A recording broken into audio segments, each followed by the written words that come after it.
The invisible hero who took a bullet for $1 billion CEO. They say you never know who's standing beside you until it's too late. On the 42nd floor of Halden Financial Tower, a CEO who built an empire on ruthlessness learned this truth the hardest way possible when the janitor she'd ignored for 6 years threw himself in front of a bullet meant for her. This is the story of Evan Merrick, the invisible hero who proved that courage doesn't wear a suit. Stay until the end and drop a comment with your city so I can see how far this story travels. You won't believe what happens next. The morning of October 17th started like any other Tuesday at Halden Financial Corporation. The sun climbed over Manhattan's skyline, casting long shadows across the glass and steel monument to American capitalism that was the Halden Tower. 42 stories of power, ambition, and money. On the ground floor, tourists snapped photos. On the trading floors, analysts shouted into phones. And on the executive level, the 42nd floor, where the air seemed thinner and the carpets cost more than most people's cars, Miranda Cole prepared for war. Not the kind with guns and soldiers, the kind with spreadsheets and shareholders.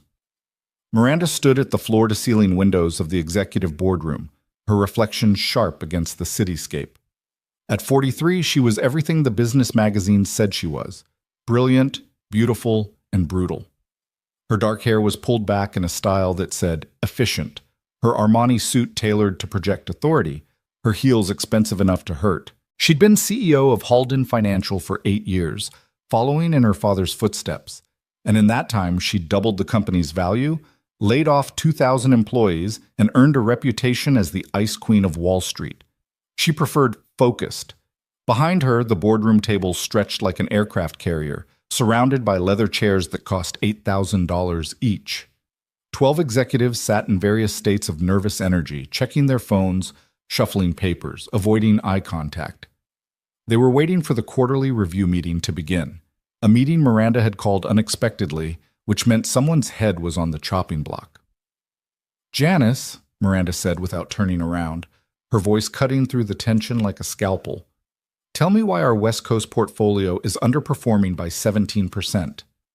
Janice Hammond, VP of Regional Operations, went pale. Her carefully prepared presentation suddenly felt woefully inadequate. "Market conditions have been—" "I don't pay you to explain market conditions," Miranda interrupted, turning slowly. Her eyes were the color of storm clouds and just as warm. "I pay you to overcome them. Perhaps I should pay someone else." The room went silent except for the hum of the building's HVAC system and the distant murmur of the city below. This was Miranda's world. Cold, controlled, predictable. It was about to shatter. Outside the boardroom, in the executive corridor, Evan Merrick pushed his janitor's cart across marble floors that reflected the recessed lighting like a still pond. The cart's wheels squeaked rhythmically, squeak, squeak, squeak, a sound so common that nobody heard it anymore. Evan had learned that's how most invisible things worked. They weren't truly invisible. People just decided not to see them. At 51, Evan had the kind of face that told stories if you bothered to look. Weathered skin, a slight crook in his nose from where it had been broken twice, gray threading through his dark hair, and eyes, those eyes that had seen too much and somehow stayed kind anyway. He wore the same thing every day: dark blue maintenance uniform with Halden Financial, custodial services, embroidered on the chest, and underneath a plain white t-shirt that hid the scars. Most people who passed him in the halls didn't see Evan Merrick, combat medic, decorated veteran, father, survivor. They saw a janitor, equipment, furniture that occasionally moved and cleaned things. Evan had made peace with that years ago, mostly. He checked his watch, an old Timex his wife had given him 15 years earlier, back when she was still alive, back when he still believed in new beginnings. 9:47 a.m. He had 3 more floors to cover before his shift break, and then he'd promised Emery he'd call during her lunch period. His daughter, his entire world, his reason for waking up every morning and doing a job that paid $16.50 an hour when he'd once commanded teams of medical specialists in combat zones. But Emery needed consistency. Emery needed a dad who came home every night, not one who deployed to places where American flags came back folded in triangles. So Evan mopped floors and emptied trash bins and existed in the margins of other people's important lives. He was refilling the soap dispenser in the executive washroom when he heard it. Voices. Raised. Wrong. Evan's training kicked in before his conscious mind could process the information. The tone, the cadence, the underlying frequency of panic. His body recognized it the way a combat veteran recognizes the whistle of incoming mortars. His hand froze on the soap dispenser. His heart rate didn't increase. Years of emergency response had taught him that adrenaline was useful only if you controlled it. He moved to the door and opened it slightly. The executive corridor was mostly empty, standard for this time of morning when everyone who mattered was in meetings. But there, near the boardroom entrance, a man in an ill-fitting suit was arguing with Susan Chen, the executive floor receptionist. "Sir, you can't go in there," Susan was saying, her voice professionally firm but edged with concern. "If you don't have an appointment—" "I had an appointment," the man shouted, and Evan saw Susan flinch. "I had an appointment for 15 years, and then she just—" The man's voice broke, and that's when Evan saw his hand. The gun was small, probably a .38 revolver, held low against the man's thigh. Amateur grip, shaking, which made it more dangerous, not less. Every nerve in Evan's body went electric. His training cataloged details in microseconds. White male, approximately 45, perspiring despite the building's climate control, disheveled appearance suggesting sleep deprivation, weapon visible only from certain angles, psychological state, escalating. Evan didn't think. He'd learned a long time ago that thinking got people killed. He stepped into the corridor. "Hey," he called out, his voice calm, conversational, as if he'd just noticed two friends chatting. "Everything okay?" The man's head whipped around. Up close, Evan could see the broken capillaries in his eyes, the tremor in his jaw. This was someone at the end of a very long, very bad road. "Who the hell are you?" the man demanded. "Maintenance," Evan said, gesturing to his uniform. He kept his hands visible, his posture non-threatening. "Just wondering if you needed any help finding something. This floor can be confusing." "I know exactly where I need to go." The man's hand tightened on the gun. "I need to see Miranda Cole. I need to see the woman who destroyed my life." Behind the reception desk, Susan had gone completely still, her hand hovering near the phone. Evan caught her eye and gave the smallest shake of his head. "Don't move, don't escalate." "Okay," Evan said slowly. "I understand. You want to talk to Miss Cole. That makes sense. What's your name?" "David." The man laughed, bitter and broken. "Like it matters. Like she would remember. I was employee number 3847. Just a number. Just another—" His voice cracked. "I gave this company 15 years. 15 years. I missed my daughter's childhood. I missed anniversaries. I killed myself trying to make them happy. And then one day, security escorts me out with a box of my things and a severance package that didn't even cover 2 months' mortgage." Evan's heart sank. He knew this story. He'd heard versions of it 100 times in VA hospitals and support groups. When you took away a person's purpose, their identity, you created a wound that didn't show up on X-rays but bled just as real. "David," Evan said quietly, "I hear you. I understand." "No, you don't." David raised the gun slightly. "You're just a janitor. You don't know what it's like to be someone who mattered and then just—" "You're right," Evan interrupted gently. "I'm just a janitor, which means I'm exactly the kind of person who knows what it feels like to be invisible, to be the one people look through instead of at." David blinked. Some of the fury in his face flickered. "But here's the thing," Evan continued, taking one careful step forward. "You're not invisible right now. I see you, Susan sees you, and whatever you're planning to do in that boardroom, that's not going to make people see you the way you want to be seen. That's just going to make you the thing they were afraid of." "I don't care anymore," David's shout echoed through the marble corridor. "I don't care what they think. I just want her to look at me. I want her to see what she did." Inside the boardroom, Miranda was mid-sentence when she heard the shout. She stopped, frowned. "What was that?" asked Michael Torres, CFO. Before anyone could answer, the boardroom doors burst open. David stood in the doorway, gun raised, and for one terrible moment, the entire world held its breath. 12 executives froze. Janice Hammond's presentation clattered to the floor. Someone gasped. And Miranda Cole, who had built a career on never showing fear, felt ice flood her veins. "You," David said, his voice shaking as badly as the gun in his hand. His finger was on the trigger. "You took everything from me. Do you even remember my name? Do you even remember?" Miranda's mind raced. She'd authorized hundreds of terminations, maybe thousands. This man could have been any of them. David Hutchins, he said, tears streaming down his face now. 15 years? Regional accounts? I made this company millions, and you threw me away like I was nothing. Behind David, in the doorway, Evan Merrick appeared. His movements were so quiet, so controlled, that at first no one noticed him. He'd followed David down the corridor, staying back, looking for an opening. Now he assessed the situation in the way only someone with combat medical training could. 12 potential casualties. One armed aggressor in psychological crisis, approximately 20 feet between the gunman and the nearest executive. Miranda Cole was standing near the window, the primary target, most exposed position. The gun was pointed at her heart. Evan calculated angles, distances, timing. He was 51 years old.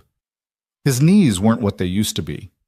He'd had 2 surgeries on his left shoulder from an IED injury in Fallujah.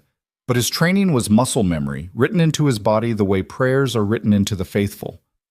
He thought about Emery, thought about how she'd asked him last week what a hero really was. Thought about how he'd told her, someone who does the right thing even when it's hard, even when it costs them something. She'd looked at him with those serious 9-year-old eyes and said, "Like you, Dad?" He'd laughed it off, deflected. He was just a janitor now. His hero days were behind him. But looking at David Hutchins, broken, desperate, seconds from doing something that couldn't be undone, and looking at Miranda Cole, frozen, finally afraid, finally vulnerable, Evan realized something. Your hero days aren't behind you until you decide they are. "David," Evan said quietly from the doorway. David spun, wild-eyed.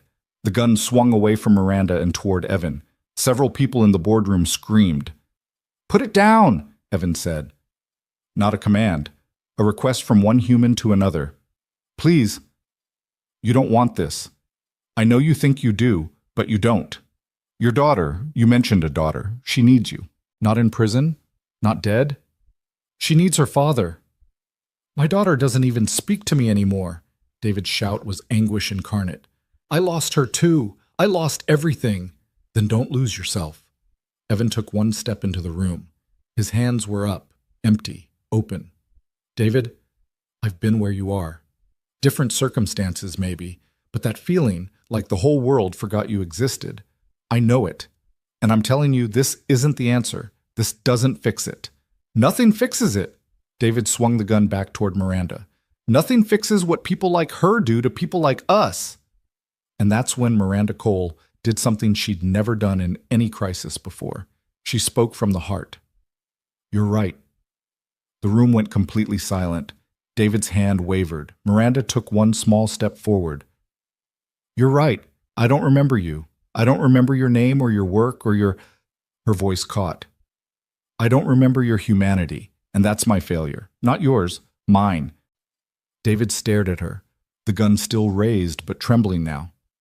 "I built this company by making hard decisions," Miranda continued, and for the first time in her career, her voice wasn't steel. It was just human. By cutting costs and maximizing efficiency and treating people like numbers on a spreadsheet, I told myself it was business, just business.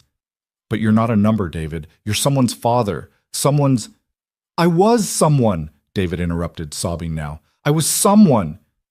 "You still are," Evan said quietly. He'd moved closer, positioning himself between David and Miranda without David fully realizing it. "You're still someone, David. You're still here. You still matter. And what you do in the next 10 seconds, that's going to define what your daughter remembers about you for the rest of her life." David's arm was shaking violently now. I just wanted her to see me, to see what she did. I see you, Miranda whispered.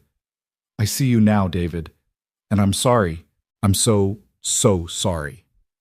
For a moment, everyone in that room believed it would be okay, that David would lower the gun, that somehow, impossibly, words had been enough. And then David's phone rang. The sound was jarring, absurd, a cheerful pop song ringtone in the middle of a hostage situation. David flinched, his finger already on the trigger tensed reflexively. The gun fired. Evan didn't think. His body was already moving before the sound registered. 15 years of combat medicine, of training that said, save them first, ask questions later, of muscles that remembered what it meant to be someone who ran toward danger instead of away. All of it compressed into a single moment. He lunged forward, arms outstretched, body angling to cover as much of Miranda Cole as physically possible. The bullet hit him in the left side of his chest, just below his collarbone.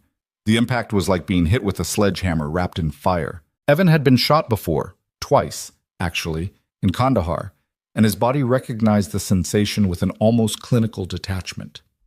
Entry wound, no exit wound, bullet still inside, possible subclavian artery damage, possible pneumothorax.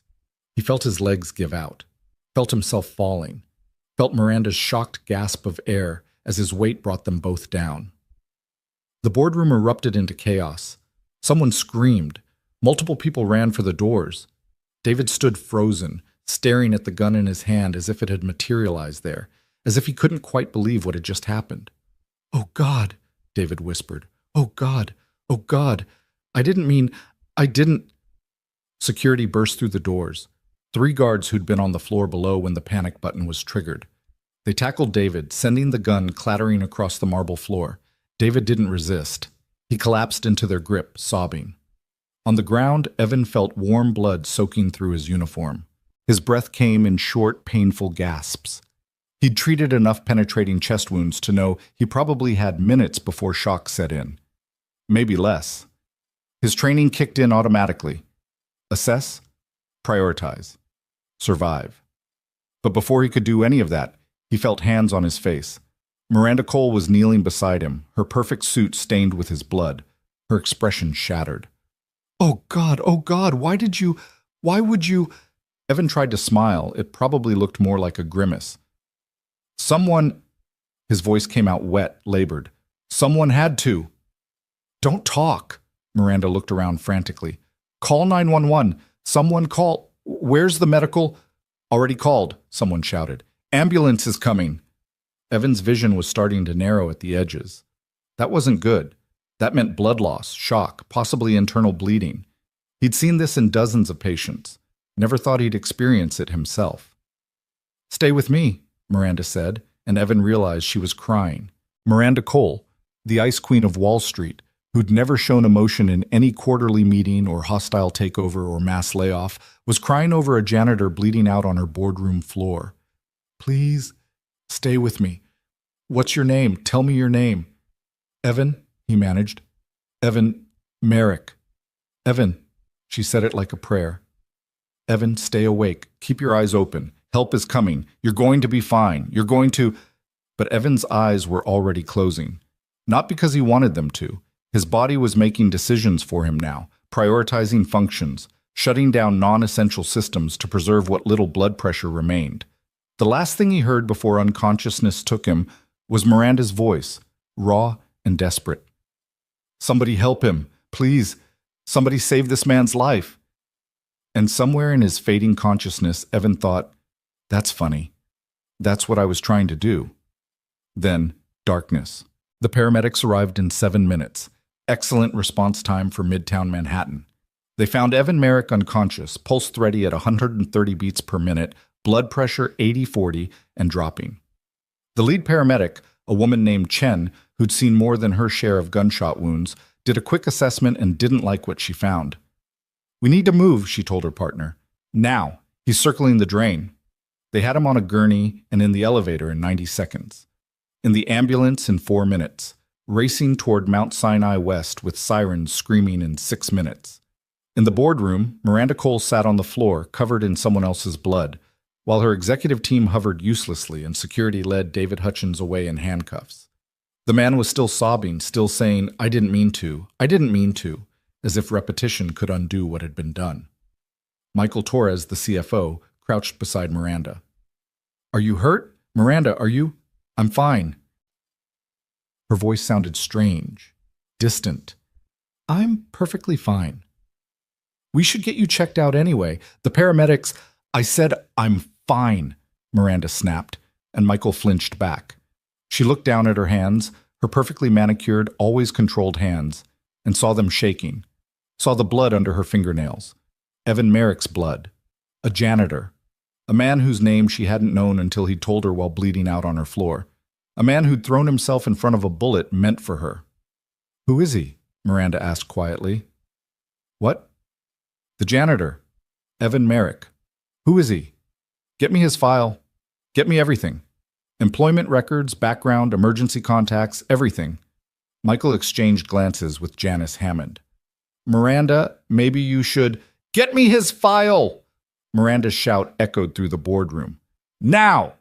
10 minutes later, she was in her office, door locked, reading through the thin personnel file of a man named Evan Merrick, while her hands still trembled and her suit still bore the evidence of his sacrifice.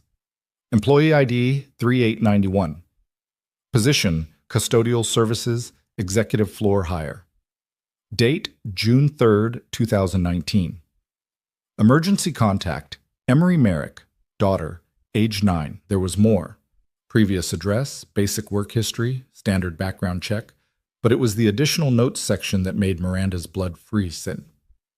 Military service, U.S. Navy, 1992-2012. Rank, Chief Hospital Corpsman. Deployments, Iraq, 3. Afghanistan, 2. Commendations, Navy Cross, Purple Heart, 2. Bronze Star with Valor. And underneath that, a note from the HR manager who'd processed his application. Applicant is significantly overqualified but specifically requested custodial position due to family circumstances. Combat medic with extensive trauma experience. Recommended hire. Good for company insurance rates and veteran outreach program. Miranda read the note 3 times. Then she pulled up Google and searched Navy Cross. The Navy Cross is the second highest military decoration awarded by the Department of the Navy for extraordinary heroism in combat. She read that line 5 times. Then she opened her desk drawer, pulled out a bottle of bourbon she kept for late nights and difficult decisions, and poured 3 fingers into a crystal tumbler. Her hand was still shaking when she raised it to her lips. On the 42nd floor of Halden Financial Tower, the cleaning crew arrived to scrub blood off marble floors. The boardroom was declared a crime scene and sealed off. Employees were sent home early. The communications department drafted 3 different press releases. And Miranda Cole sat alone in her office, drinking bourbon and staring at the personnel file of a man she'd never bothered to see, wondering how you thank someone for saving your life when you'd spent years treating them like they didn't exist. At Mount Sinai West, in Operating Room 3, Evan Merrick's heart stopped twice. The trauma surgeon, Dr. Sarah Okonkwo, brought it back both times. "Come on," she muttered as she worked, her hands moving with the precision of someone who'd done this 1,000 times but never stopped caring. "Come on, hero, don't you quit on me." The bullet had done exactly what Miranda had feared. Nicked the subclavian artery, collapsed his left lung, and lodged against his 4th rib. Dr. Okonkwo extracted it, repaired the artery, reinflated the lung, and closed him up with the kind of meticulous care she usually reserved for her own family members. "Is he going to make it?" a nurse asked as they wheeled him to recovery. Dr. Okonkwo stripped off her gloves. "He's strong, healthy, good cardiovascular system, probably from all those years of military training. If he makes it through the next 24 hours without complications, I'd say his chances are good. I heard what he did, heard he saved that CEO's life. Then I guess we better make sure he lives to be properly thanked." In the ICU, Evan lay unconscious, machines breathing for him, monitors tracking every heartbeat. A nurse named Patricia, who'd worked there for 23 years and had seen every kind of patient imaginable, updated his chart and then did something she rarely did. She said a prayer. Because sometimes medicine needed a little help. And Evan Merrick, she thought, seemed like exactly the kind of person God would want to keep around. At PS 142 in Queens, 9-year-old Emery Merrick sat in her 4th grade classroom working on a math worksheet about fractions when the school secretary appeared in the doorway and whispered something to her teacher, Mrs. Patterson. Mrs. Patterson's face went very still. She nodded. Then she walked over to Emery's desk and knelt down. "Sweetheart," she said gently, "you need to come with me." Emery looked up, suddenly afraid. "Why? Did Dad forget to sign something?" "No, honey, nothing like that. But we need to call your emergency contact." Emery's grandmother, her father's mother, Gloria Merrick, arrived at the school in 15 minutes and took Emery's small hand in her weathered one. "Grandma?" Emery's voice was very small. "Where's Dad?" Gloria Merrick was 74 years old.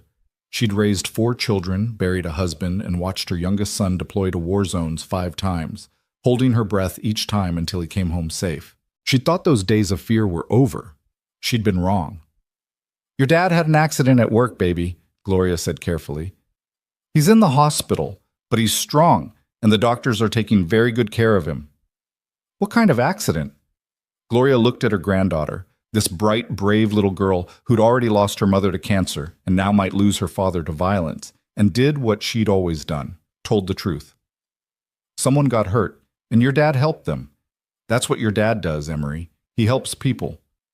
Emery's eyes filled with tears. "Is he going to be okay?" "I don't know yet, sweetheart. But I know he's fighting. Your dad's a fighter." In the car on the way to the hospital, Emery sat very still, clutching the backpack her father had helped her pack that morning when the world was still normal and safe. Inside the backpack was her math homework, a library book about space, and a picture she'd drawn for him, a crayon drawing of the 2 of them holding hands with "My Hero" written across the top in careful, childish letters. She wondered if she'd get to give it to him. She wondered if heroes could die from helping people. She wondered what she'd do if the answer was yes. At Mount Sinai West, Miranda Cole had to use her considerable influence just to get past the security desk. The hospital staff didn't care that she was a CEO or a billionaire. She wasn't family. She wasn't on the approved visitor list. "Ma'am, I understand your concern, but unless you're next of kin, he saved my life." Miranda's voice cracked. "He took a bullet meant for me. I need to know he's alive." The security guard looked at her, really looked at her, and saw something that transcended policy and procedure. He saw a human being who'd witnessed something traumatic and needed closure. "3rd floor ICU, but you can't see him. Family only." "I understand. Thank you." Miranda took the elevator to the 3rd floor and stood outside the ICU, looking through the glass at the rows of beds and machines and critically ill patients who represented someone's entire world. She didn't know which one was Evan Merrick. She didn't know if he was alive or dead. And she didn't know why that mattered so much to someone who'd spent years perfecting the art of not caring. A nurse came out, noticed her standing there. "Can I help you?" "Evan Merrick, the gunshot victim from Halden Financial. Is he alive?" The nurse's expression softened. "Are you family?" "No, Miranda stopped. What was she? The woman he'd saved? The CEO he'd worked for? The person who'd never bothered to learn his name? "I'm nobody, but he's somebody, and I need to know he's okay." The nurse considered this. "He made it through surgery. He's critical but stable. That's all I can tell you." Miranda felt something release in her chest. "Thank you." She turned to leave, and then the elevator doors opened. An elderly woman stepped out, holding the hand of a small girl with dark hair and eyes exactly like Evan Merrick's. Miranda froze. The woman, Gloria, though Miranda didn't know that yet, approached the nurse's station. "I'm here to see my son, Evan Merrick. He was brought in a few hours ago with a gunshot wound." The nurse checked her computer. "You're on his emergency contact list. This must be Emery?" The little girl nodded, mute with fear. "He's in recovery," the nurse said gently. "He's not awake yet, but you can sit with him. This way." As they followed the nurse toward the ICU, Emery looked back. Her eyes met Miranda's, and in that moment, Miranda Cole understood something with perfect, painful clarity. This child might lose her father because of her company, because of her decisions. because of the culture she'd built that had broken a man so badly he'd shown up with a gun. The weight of that realization was crushing. Emery's small voice carried back through the corridor. "Grandma? Is Dad going to die?" Gloria's response was too quiet to hear, but Miranda didn't need to hear it. She could see it in the way Gloria's shoulders tensed, in the way she squeezed Emery's hand. Nobody knew if Evan Merrick would survive. Not the doctors. Not his family. Not the woman whose life he'd saved at the cost of his own. Miranda Cole left the hospital and returned to Halden Financial Tower as the sun set over Manhattan. The building was mostly empty now, employees sent home, boardrooms still sealed, police tape across the elevator that led to the 42nd floor. She took the stairs. In her office, she sat at her desk and opened her laptop. Then she did something she hadn't done in 15 years. She read through every single termination report from the past 5 years. Name after name, position after position, lives disrupted, families affected, all with her signature at the bottom. David Hutchins was there. Terminated 8 months earlier. Cause: position eliminated due to restructuring. Translation: we found someone cheaper. Miranda read until her eyes burned, read until the words blurred together, read until she couldn't anymore. Then she closed the laptop and looked out at the city. Millions of lights, millions of lives, millions of people who mattered to someone. Somewhere out there, in a hospital bed, Evan Merrick fought for his life. And Miranda Cole, for the first time in her career, prayed to a God she wasn't sure she believed in that he would win. Because if he died, if this good man, this hero, this father, died because he'd saved her life, Miranda didn't know if she could live with that. She didn't know if she deserved to. The city lights blurred as tears finally came. Hot, unexpected, unstoppable. In the ICU, machines beeped steadily. Evan's heart kept beating, his lungs kept breathing, and a 9-year-old girl held his hand and whispered, "Please don't leave me, Daddy. Please. Heroes don't die. They can't. They can't." Outside, the night deepened. Inside, everyone waited. For dawn, for answers, for miracles.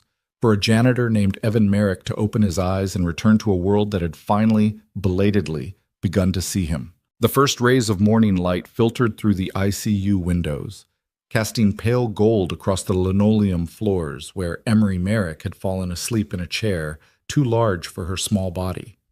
Her head rested against her grandmother's arm, her hand still clutching her father's, and in her sleep she murmured something that might have been "Dad," or might have been a prayer. Gloria Merrick hadn't slept at all. She'd spent the night watching monitors she didn't fully understand, counting heartbeats displayed in green lines, memorizing the rhythm of machines that breathed for her son. At 74, she'd thought she was done with hospital vigils. She'd sat beside her husband as cancer took him piece by piece.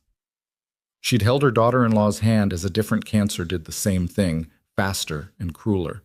She'd believed, foolishly perhaps, that tragedy had taken its quota from the Merrick family. The universe, it seemed, disagreed. A nurse came in to check Evan's vitals, moving with the practiced quiet of someone who knew that ICUs were places where sleep was precious and rare. She smiled at Gloria, that particular smile healthcare workers reserved for long-night family members, compassionate, encouraging, but carefully non-committal. "How is he?" Gloria asked, her voice rough from hours of silence. "Stable. All his numbers look good. Dr. Okonkwo will be by around 7 for morning rounds." The nurse adjusted an IV drip, made a note on her tablet. "He's a fighter, your son." "Always has been." Gloria looked at Evan's face, pale against the pillow, oxygen cannula in his nose, bandages visible above the hospital gown. "Even as a boy, he never knew when to quit.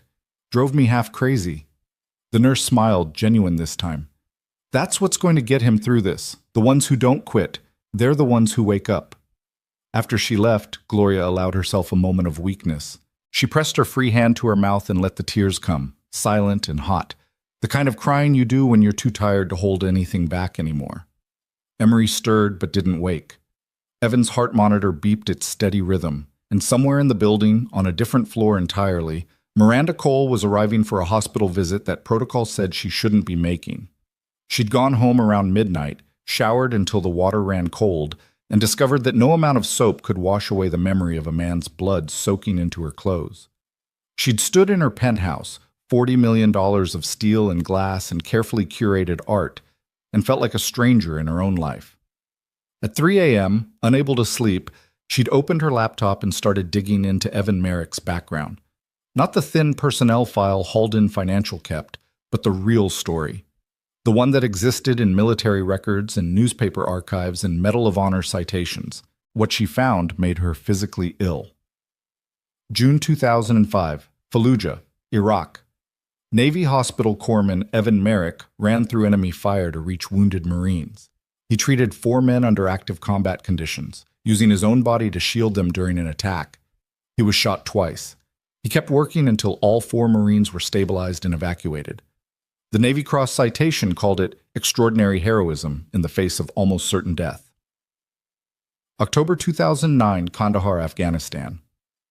During a patrol ambush, Corpsman Merrick's unit took heavy casualties. He moved from position to position for 3 hours, treating wounded, directing medevac operations, and personally carrying 2 injured soldiers to safety. He received his second Purple Heart and a Bronze Star with Valor device. And then, the one that made Miranda stop breathing entirely. March 2013, Linden, New Jersey.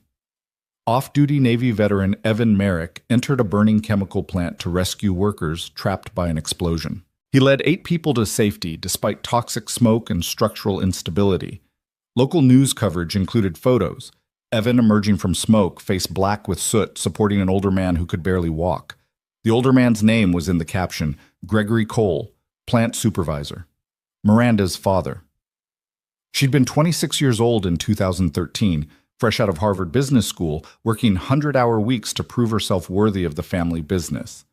She remembered getting the call about the explosion, remembered the panic, the drive to New Jersey, the relief when she found her father shaken but alive.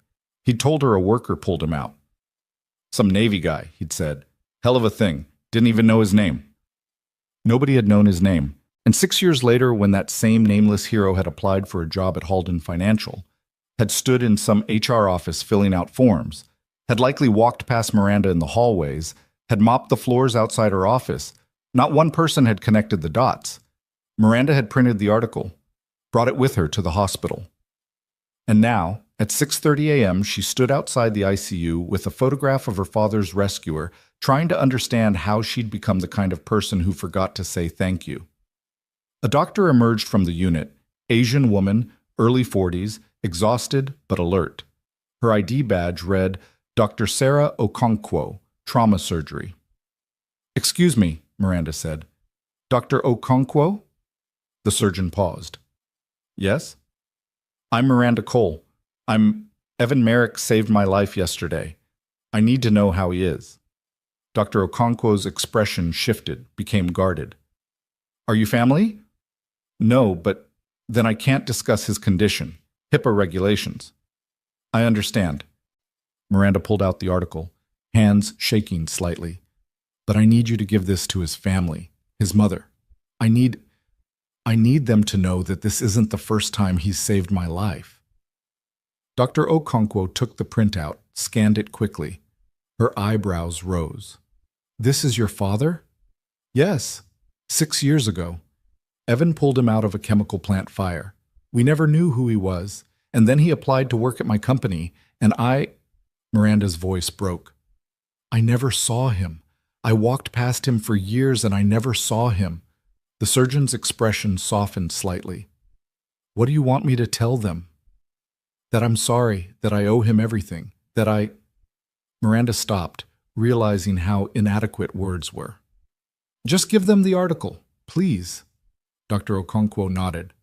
He's stable, by the way, since you clearly won't sleep otherwise. He made it through the night, which is the biggest hurdle. If there are no complications, I expect he'll wake up sometime today. Relief flooded through Miranda so intensely she had to lean against the wall. Thank you. Don't thank me. Thank his conditioning. Most civilians wouldn't have survived that injury, but your Mr. Merrick isn't most people. Dr. Okonkwo handed back the article. You should give this to them yourself. Room 3, ICU. His mother and daughter have been here all night. I couldn't. I'm not.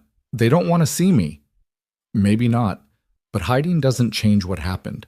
And from what I understand about the kind of man lying in that bed, he didn't save your life so you could spend the rest of yours being a coward about it. The words hit like a slap. A necessary one.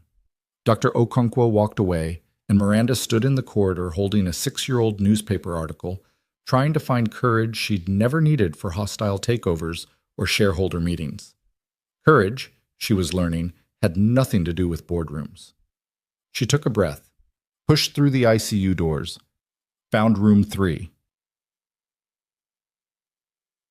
Through the window, she could see them, an elderly woman sitting vigil, a small girl asleep in a chair, and Evan Merrick motionless in the bed between them, connected to machines that kept him breathing. Miranda raised her hand to knock, hesitated. What do you say to people whose loved one nearly died because of your company? Because of your culture? Because you'd created a place where people broke so badly they showed up with guns? What do you say to a little girl who might lose her father because he was too brave, too good, too much of a hero for a world that didn't deserve him?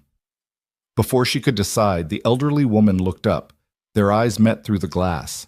Gloria Merrick's expression went through several stages: confusion, recognition, something that might have been anger. Then she stood, carefully extracted her hand from Emery's, and came to the door. She stepped into the hallway and closed the door quietly behind her. Ms. Cole, her voice was neutral, careful. Mrs. Merrick, I'm so sorry. Miranda's practiced speeches died in her throat. I don't know what to say. Then don't say anything. Gloria crossed her arms. She was shorter than Miranda, smaller, but somehow took up more space. My son is lying in that bed because of a man your company broke. So unless you're here to tell me you're going to fix whatever's broken in that place, I don't have words for you. You're right. Miranda held out the article with shaking hands. But I need you to see this. I need you to know this isn't the first time Evan saved my family. Gloria took the paper, read it. Her expression shifted, surprise, then something more complicated. This is your father. Yes. The plant explosion. March 2013. Evan pulled him out. We never knew his name, never got to thank him, and then years later he was working in my building, and The word stuck in Miranda's throat. I never saw him. I walked past him every day for years, and I never saw him. Gloria was quiet for a long moment. When she spoke again, her voice had lost some of its edge. That sounds about right. Evan doesn't do things to be seen. He does them because they need doing. I know that now. Miranda wiped at her eyes, not caring that she was crying in front of a stranger. Mrs. Merrick, I need you to understand something. Your son is a hero, not just for what he did yesterday, but for who he is. And I'm going to spend the rest of my career making sure people like him are never invisible again. Pretty words. Gloria handed back the article. But my granddaughter in there, she doesn't need pretty words. She needs her father to wake up. She needs to know that good men don't die for doing good things. I know, I'm sorry. I'm so sorry. Gloria studied her for a long moment. You want to help? You want to do something useful? Anything. There's a cafeteria on the second floor. Emery hasn't eaten since lunch yesterday. She won't leave her father's side, but she trusts me. If I go get her something, she might eat it, but I don't want to leave them alone. Miranda understood immediately. I'll sit with them. Yes, please. Let me do this. Gloria looked skeptical, but exhaustion won out over caution. His monitors are green. He's stable. If anything changes, anything, you press the call button. The nurses come running. I understand. And Ms. Cole, if my granddaughter asks who you are, you tell her the truth. No corporate nonsense, no politician answers. The truth. That girl's had enough people lie to her in her short life. I will. I promise. Gloria nodded and walked toward the elevators, shoulders bent with exhaustion and fear, and too many nights spent in hospitals watching people she loved fight to stay alive. Miranda entered room 3 as quietly as she could. The machines were louder up close. The steady beep of the heart monitor, the rhythmic sigh of supplemental oxygen, the soft hum of an IV pump. Evan looked smaller than he had in the boardroom. Vulnerable. Human. The bandages on his chest were stark white against his skin. Miranda sat in the chair Gloria had vacated, careful not to disturb Emery, who still slept with her small hand wrapped around her father's much larger one. She looked at Evan's face, really looked, and tried to reconcile the man lying there with the janitor she'd never noticed. How had she missed so much? How had she become someone who looked at people and only saw their function, their role, their use to her? "You're the CEO, lady." Miranda jumped. Emery was awake, watching her with those serious dark eyes, eyes exactly like her father's. "Yes," Miranda said. "I'm Miranda Cole." "You're the one my dad saved." "Yes." Emery sat up straighter, still holding Evan's hand. "Why? Why what, sweetheart?" "Why did my dad save you?" There was no accusation in the question, just genuine curiosity from a 9-year-old trying to understand why her father was in a hospital bed. Miranda chose her words carefully, remembering Gloria's warning about truth. "Because a bad thing was happening, and your dad saw someone who needed help, and helping people is what your dad does." "Even when it hurts him?" "Especially then, I think." Emery considered this. "That's what heroes do. They help people even when it's scary or hard or—" Her voice broke. "Even when they might die." Miranda felt tears burning her eyes again. "Your dad didn't die, Emery. He's right here, and he's going to be okay." "How do you know?" "Because he's the bravest person I've ever met. And brave people don't give up." Emery looked at her father, then back at Miranda. "Do you know my dad?" And here was the moment. The truth or a comfortable lie? Miranda chose truth. "No," she said quietly. "I didn't. Your dad worked in my building for years, and I never took the time to know him. I never even learned his name until yesterday, and that was wrong. That was a terrible mistake, and I'm so sorry." Emery processed this with that particular seriousness children had when adults told them difficult things. "Why didn't you know him?" "Because I wasn't paying attention. I was looking at the wrong things. I thought being successful meant being busy and important, and—" Miranda stopped, realizing she was explaining her life philosophy to a 4th grader. "I forgot that people matter more than anything else, and your dad reminded me of that." "By saving your life?" "By being willing to risk his own. Not many people would do that, Emery. Your dad is special." "I know." Emery's voice was very small. "He's my dad." They sat in silence for a moment, listening to the machines, watching Evan breathe. "Ms. Cole?" Emery said. "Yes?" "If my dad dies, it's because of your company, isn't it?" The question was devastating in its simplicity, and it deserved truth. "Yes," Miranda said. "Not directly. But the man who hurt your father, he was hurt by my company first, by decisions I made, by a culture I built where people felt invisible and unimportant. So yes, Emery, this is my responsibility."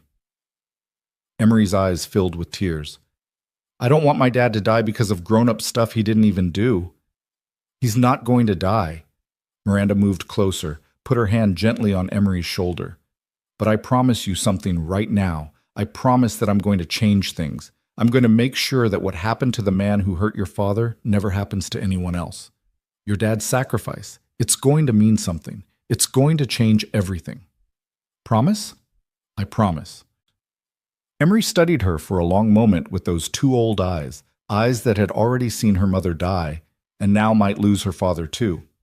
Then she said something that broke Miranda completely.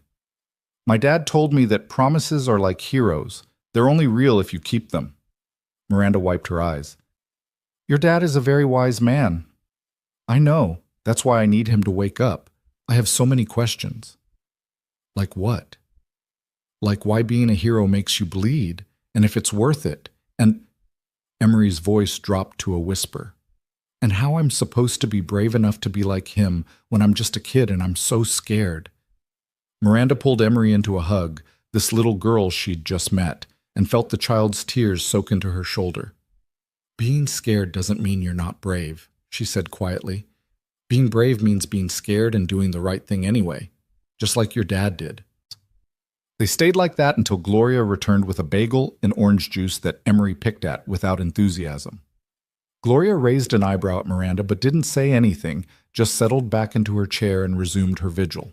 Miranda stood to leave. Thank you for letting me sit with them. Thank you for not lying to her, Gloria said. She's had enough lies. Mrs. Merrick, if there's anything you need, anything at all, please call me. Miranda pulled out a business card, wrote her personal cell on the back. Money, resources, the best doctors, anything. I owe your son everything. Gloria took the card. What we need is for him to wake up. I know. I'll go. I shouldn't be here. This is family time. She made it to the door before Evan's monitor started beeping differently. Not the steady rhythm from before. Something changing. Gloria was on her feet instantly. What's... The beeping became more insistent. Emery gasped. Daddy? A nurse rushed in, checked the monitors, and smiled. It's okay. It's good. He's waking up. Miranda froze in the doorway, watched as the nurse spoke to Evan in that particular voice healthcare workers used for emerging patients. Mr. Merrick, can you hear me? You're in the hospital. You're safe. If you can hear me, squeeze my hand. Evan's fingers twitched. Emery made a sound between a sob and a laugh. Daddy! Evan's eyes moved beneath his lids. Then, slowly, they opened. The confusion was immediate. That particular disorientation of waking up somewhere unexpected, in pain, with no memory of how you got there. His eyes swept the room, monitors, IV, bandages, his mother, his daughter, nurses. And finally, standing in the doorway, Miranda Cole. Recognition flickered in his eyes, then memory, then understanding. You're alive, he said, his voice rough from intubation and medication. Of all the things he could have said, why am I here? What happened? Am I okay? His first words were about someone else. Miranda felt something crack in her chest. So are you, she managed. Thanks to Dr. Okonkwo and thanks to you being too stubborn to die. Evan tried to smile. It came out more like a grimace. Stubborn? Yeah, that's... He looked at Emery, and his entire expression changed, softened. Hey, baby girl, why aren't you in school? Emery launched herself at the bed. Gloria caught her just in time. Careful, honey, your dad's hurt. I don't care. Emery was crying and laughing simultaneously. Daddy, you scared me so much. I'm sorry. Evan reached for her hand with his good arm. I'm okay. I'm right here. You got shot. The lady said you jumped in front of a bullet. Emery's voice rose. Why would you do that? Evan looked at his daughter, this brave little girl who'd already lost too much in her short life, and gave her the only answer that mattered. Because that's what heroes do, Em. They protect people. But what about protecting yourself? What about protecting me? The words burst out of Emery like they'd been building pressure for hours. What if you died? What if you died and I didn't have anyone? Gloria spoke gently. You'd have me, sweetheart. But I want my dad. Emery was fully crying now. I want my dad and my mom, and I want everyone to stop leaving me. The room went silent except for the machines and Emery's sobs. Evan pulled his daughter closer despite the pain it must have caused. I'm not leaving you. I'm right here, and I'm not going anywhere. Promise? Promise. But you promised that about Mom, too, and she... I know. Evan's voice broke. I know, baby, and I'm sorry. I'm so sorry, but this is different. I'm going to be okay. Look at me. I'm awake. I'm talking. In a few weeks, I'll be pestering you about homework again. Emery hiccuped a laugh through her tears. That's not funny. Little bit funny. Gloria wiped her own eyes and looked at Miranda. We should give them some privacy. Miranda nodded, starting to back out, but Evan's voice stopped her. Ms. Cole. She turned. Yes? Evan's expression was difficult to read, exhausted, medicated, but somehow still clear-eyed and present. The man who shot me. David Hutchins. Is he... Did anyone else get hurt? Of course. Of course, his first question after checking on his daughter was about other people. No one else was hurt. David's in custody. Miranda paused.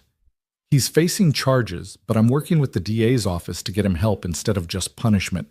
Mental health treatment, job placement assistance when he's ready. He was broken, Mr. Merrick. Our company broke him, and I'm going to fix that. Evan studied her for a long moment. Good. He's not a bad person, just a hurt one.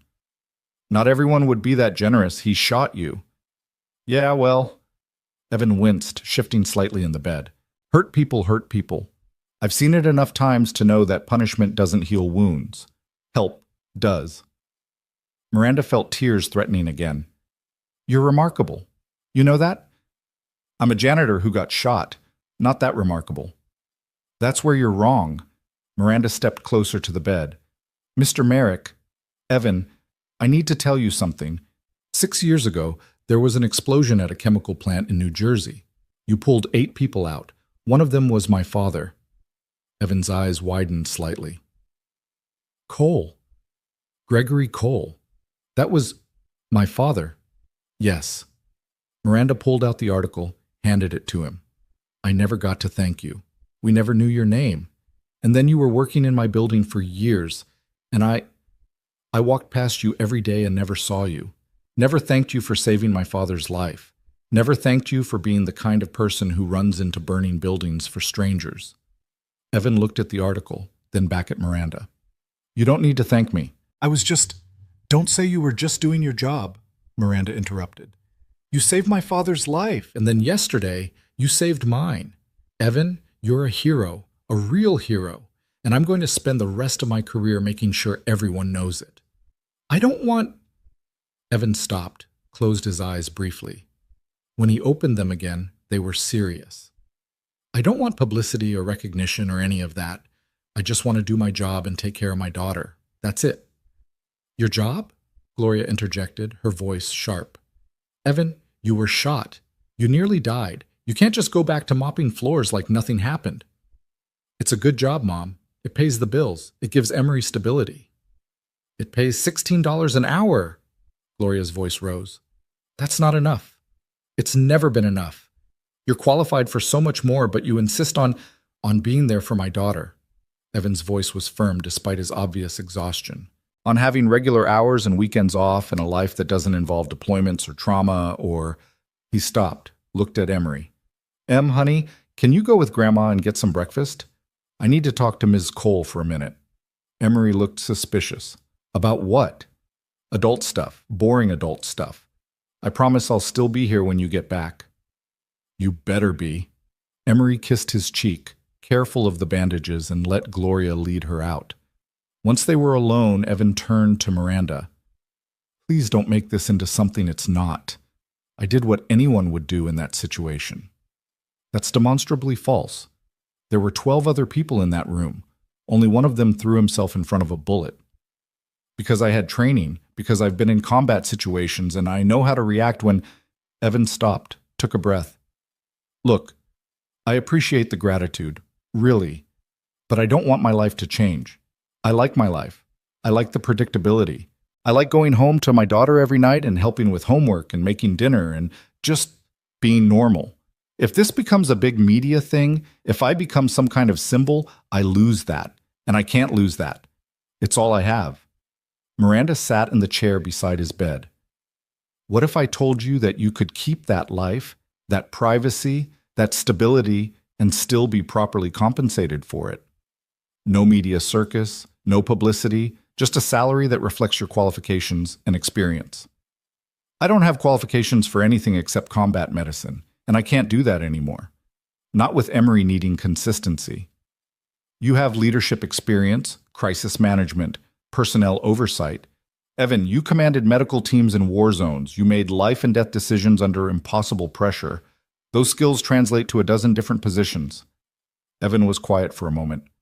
What are you offering? I don't know yet, but I want to figure it out. Miranda chose her words carefully. I want to create a place where people like you aren't invisible, where veterans and single parents and people who've been through hard things are valued, not overlooked, and I need your help to do it. Why? Because you're right about David Hutchins. He was broken by a system that treats people as disposable, and I built that system. I perpetuated it. I benefited from it, and yesterday it almost got me killed and did get you shot. That's not okay. None of it is okay. Evan studied her face. You really mean this? I do.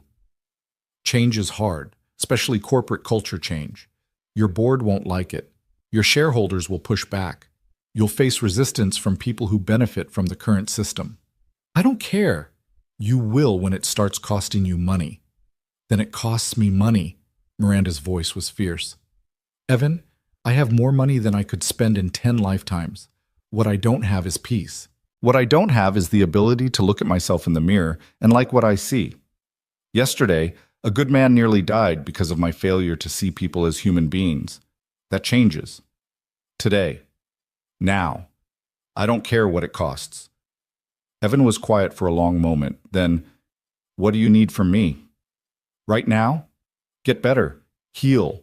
Spend time with your daughter. But when you're ready, I want to sit down and talk, really talk, about how to make Halden Financial a place where no one feels invisible, where people matter more than profits, where someone like David Hutchins gets help before he gets desperate. That's a lot of work. I know, but I have to try, for you, for David, for everyone I've failed by not seeing them. Miranda stood. I'll let you rest. But Evan, thank you. For my father, for me, for being the kind of person who makes the world better just by being in it. She made it to the door before Evan spoke again. Miss Cole? Yes? My daughter, she's watching this, watching how I handle it. She's trying to understand what being a hero means, what sacrifice looks like. And I need her to see that it means something, that it wasn't just random violence, that good things can come from bad situations. They will, Miranda promised. I swear to you, they will. She left the hospital as the morning shifted toward afternoon, the city alive with traffic and noise and millions of people rushing to places they needed to be. Miranda walked past them all, pulled out her phone, and made a call. This is Miranda Cole. I need to schedule an emergency board meeting for tomorrow morning. No, it can't wait. Tell them, she paused. Tell them everything is about to change. The boardroom on the 42nd floor had been cleaned, the blood scrubbed from marble floors that now gleamed under recessed lighting as if nothing had happened. But the ghost of violence lingered in the way people avoided certain spots, in the way executives entered with visible tension, in the way 12 leather chairs sat empty while their occupants gathered in uncomfortable clusters near the windows. Miranda arrived 15 minutes early, which meant she was there to watch them come in one by one. Michael Torres, the CFO, looking like he hadn't slept. Janice Hammond, pale and jumpy, flinching at sudden sounds. The others, VPs of operations, marketing, legal, human resources, all carrying the particular exhaustion of people who'd witnessed something that fundamentally altered their understanding of their own safety. Robert Chen, the chairman of the board and her father's oldest friend, was already seated at the head of the table. At 71, Robert had the kind of authority that came from decades of building empires and surviving recessions. He looked at Miranda with something between concern and wariness. Miranda, he said as she took her seat, are you sure you're ready for this? No one would fault you for taking time after. I'm fine, Robert. Miranda set down her tablet with deliberate care. And we need to have this conversation now, not later. The board is concerned about optics, about liability, about profits, Miranda finished. I know, but today we're going to talk about people. Robert's expression shifted. Miranda. The rest of the board members took their seats, and Miranda waited until everyone was settled before she stood. She'd prepared remarks, bullet points, a careful presentation designed to guide them toward her conclusions. But standing there, looking at these people who'd witnessed a man nearly die because someone else had been broken by their policies, she abandoned all of it. 3 days ago, she began, her voice steady, a janitor named Evan Merrick saved my life by throwing himself in front of a bullet. He's currently in Mount Sinai West, recovering from surgery that removed that bullet from his chest. He has a 9-year-old daughter who spent the night terrified she'd lose her father the same way she lost her mother to cancer 2 years ago. And he did this, risked everything, for a woman who walked past him every day for 6 years without learning his name. The room was absolutely silent. But here's what I learned in the hospital, Miranda continued. Evan Merrick isn't just a janitor. He's a decorated Navy combat medic, Navy Cross, 2 Purple Hearts, Bronze Star with Valor. He saved lives in Fallujah and Kandahar, and she pulled out the article, held it up. And in March 2013, at a chemical plant in New Jersey, where he pulled 8 people from a burning building, One of those people was my father. Robert went pale. What? My father, the man who built this company, who taught me everything about business and nothing about seeing people as human beings. Evan Merrick saved his life 6 years ago, and we never knew, never thanked him. And when he applied to work here, looking for stability to raise his daughter, we gave him a mop and $16 an hour and made him invisible. Miranda, where is this going? Michael asked carefully. It's going exactly where you're afraid it's going. Miranda looked at each of them in turn. David Hutchins, the man who brought a gun into this boardroom, worked for this company for 15 years. 15 years of missed birthdays and sacrificed weekends and killing himself to meet quotas. And then we terminated him with a severance package that didn't cover 2 months of mortgage. We broke him. And when broken people have nothing left to lose, they do desperate things. That's not our responsibility, one of the VPs said. We can't be held accountable for every employee's, can't we? Miranda's voice cut across the room. We create the culture. We set the policies. We decide how people are treated, what they're paid, how they're valued. We built a machine that treats human beings as interchangeable parts. And then we act surprised when one of those parts breaks badly enough to hurt people. That ends today. Robert leaned forward. Miranda, I understand you're traumatized. What you went through was, don't patronize me, Robert. The steel in her voice was familiar, but the emotion beneath it was new. I'm not traumatized. I'm awake. For the first time in my career, I'm actually seeing clearly, and what I see is a company that's lost its soul, if it ever had one. Careful, Robert warned. This company is your father's legacy. My father's legacy is being kept alive by a man he doesn't even remember, a man who's lying in a hospital bed right now because our culture created a monster. Miranda pulled up a presentation on the screen, not the one she'd planned, but one she'd built at 4 a.m. in her penthouse. This is David Hutchins' employment record, exemplary performance reviews, consistent overtime, never missed a deadline, and then she clicked to the next slide. Market downturn, restructuring, his entire department eliminated to boost quarterly earnings by 3%. 3%. The numbers hung in the air, damning in their smallness. We destroyed a man's life for 3%, Miranda said quietly. And we did it to 247 other people that quarter alone. I have all their names, all their stories, single parents, people supporting elderly relatives, people who'd given us decades of loyalty. And we cut them loose because it looked good on a spreadsheet. Janice Hammond spoke up, her voice shaky. What do you want us to do, Miranda? We can't undo those decisions. No, but we can make sure they never happen again. Miranda clicked to the next slide. I'm proposing the Merrick Initiative, named after the man who showed us what real courage looks like. It's a comprehensive program that restructures how we treat employees, all employees, from the C-suite to custodial staff.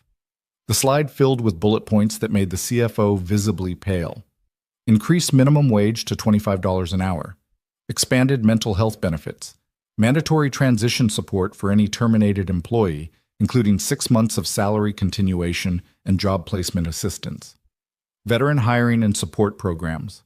An ombudsman office for employee concerns. Anonymous culture surveys with public results. This will cost us millions, Michael said, his voice strained. $47 million in the first year, Miranda agreed. I've run the numbers, and it's worth every penny. Because the alternative is more David Hutchins sees, more desperate people, more violence, more trauma, more funerals. She paused. More blood on floors we pretend we've cleaned. The shareholders will revolt, someone muttered. Let them. Miranda's voice was sharp. I own 38% of this company. Robert, you and the other founders own another 23%. If we stand united, we have controlling interest. The shareholders can complain all they want. Robert was studying her with an expression she couldn't quite read. Your father would have fought this, you know that. My father was saved by Evan Merrick and didn't bother to learn his name. Maybe he was wrong about more than just that. The words felt like treason and truth simultaneously. Robert, you were at the plant that day. You were one of the 8 people Evan pulled out. Don't you think we owe him better than this? Robert's face went through several emotions. Then he closed his eyes briefly. I remember the smoke. Remember someone grabbing my arm, pulling me through fire. I couldn't see his face, could barely breathe, but he kept saying, stay with me, and his voice cracked. I never knew who he was. Never thought to find out. Just was grateful to be alive. That's what I thought too, Miranda said softly. Until I realized gratitude without action is just guilt in disguise. The room fell silent for a long moment. Then Robert straightened his shoulders and looked at the rest of the board. I'm voting yes on the Merrick Initiative, all of it. Who's with me? One by one, hands rose. Some enthusiastic, some reluctant, but rising nonetheless. Michael Torres was the last. This is going to change everything, he said. Good, Miranda replied. That's exactly the point. The meeting lasted another 3 hours as they hammered out details, debated implementation timelines, and drafted communication strategies. But the core decision was made. Halden Financial Corporation was going to change, whether it wanted to or not. As people filed out, Robert approached Miranda. Your father would be proud, even if he'd fight every word of it. You think so? I know so. Because the man I knew before the empire, before the money, he cared about people. Somewhere along the way, we all forgot that. Maybe it takes almost dying to remember. Robert paused. Have you told Mr. Merrick about this? Not yet. He needs to heal first, but when he's ready, I want him involved in building this program. He understands what people need in a way I never will. Smart. Robert headed for the door, then stopped. Miranda, thank you for having the courage to do this. After he left, Miranda stood alone in the boardroom where she'd nearly died, where Evan Merrick had sacrificed himself for a stranger, where everything had changed in the span of a heartbeat. She pulled out her phone and called the hospital. Mount Sinai West, ICU. This is Miranda Cole. I'm calling to check on Evan Merrick's condition. Are you family? No, but then I can't release information. Hospital policy. Miranda closed her eyes. Can you just tell him? Tell him it worked. Tell him his sacrifice mattered. Tell him things are going to change. There was a pause. Then the nurse said more gently, I'll make sure he gets the message. At the hospital, Evan was awake and arguing with his mother about soup. I don't want soup, Mom. I want real food. The doctor said clear liquids for another day. Soup is clear liquid. This is broth with 3 noodles. That's not soup. That's an insult to soup. Gloria Merrick smiled despite herself. If her son was complaining about food, he was going to be fine. Eat your insult soup and be grateful you're alive to complain about it. Emery was curled up in the chair doing homework, or pretending to do homework while actually just watching her father breathe, as if she needed constant confirmation that he was real and present and not leaving her. She'd barely left his side in 3 days, sleeping in the hospital chair, eating cafeteria food, refusing to go home even when Gloria begged her to rest properly. Evan said gently, you need to go to school tomorrow. You're missing too much. I don't care about school. Yes, you do. You love school, and your teachers are going to think I'm raising a delinquent if you keep skipping. I can't leave you. What if... Emery's voice dropped. What if something happens and I'm not here? Evan held out his hand and she took it immediately. Nothing's going to happen. Look at me. I'm bored. I'm arguing about soup. I'm so okay that the nurses are probably going to kick me out soon just to get rid of me. Dr. Okonkwo said minimum 5 days, Gloria interjected. Yes. And that's if there are no complications. See? 5 days. I'm not going anywhere. Evan squeezed Emery's hand.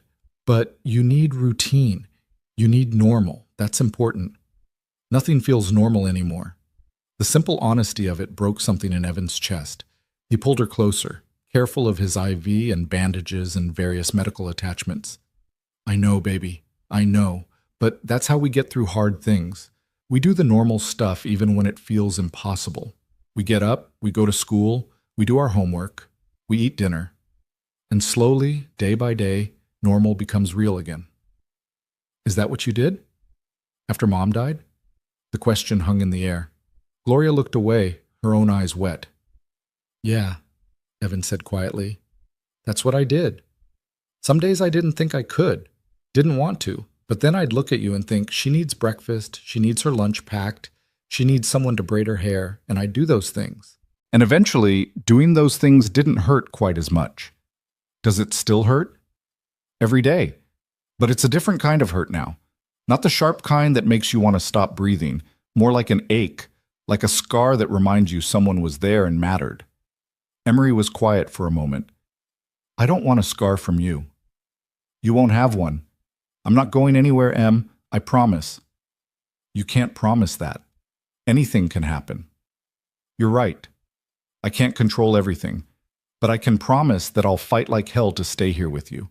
And I can promise that what I did, saving Miss Cole, I'd do again.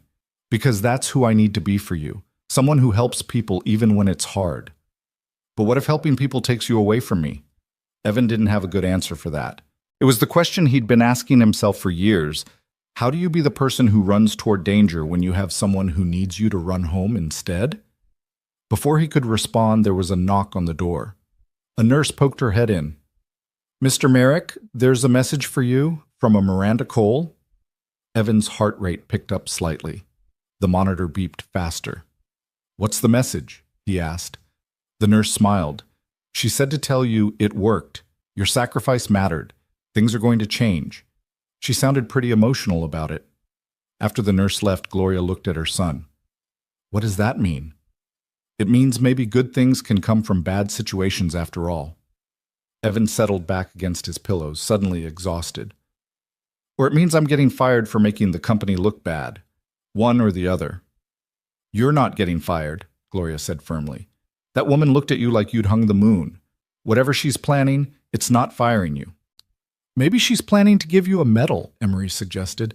That would be cool. Then I could bring it to show and tell. I don't want a medal, Em. What do you want? It was such a simple question. What do you want? When was the last time anyone had asked him that? When was the last time he'd asked himself? I want you to be happy, he said finally. I want to give you a good life. I want to be home for dinner and help with homework and watch you grow up into the amazing person you're already becoming. That's it. That's all I want. That's a lot, Gloria said softly. Yeah, but it's the only thing that matters. They sat in comfortable silence for a while, the three of them, this little family that had survived so much and was learning to survive more. Outside the window, the city moved on, people rushing to appointments, living lives, chasing dreams and dollars and destinies. But in room 3 of the ICU, time felt different, slower, more precious. Emery eventually dozed off in her chair, homework abandoned on her lap. Gloria stroked her granddaughter's hair and looked at her son. You scared me, she said quietly. When that nurse called and said you'd been shot, I thought, her voice broke.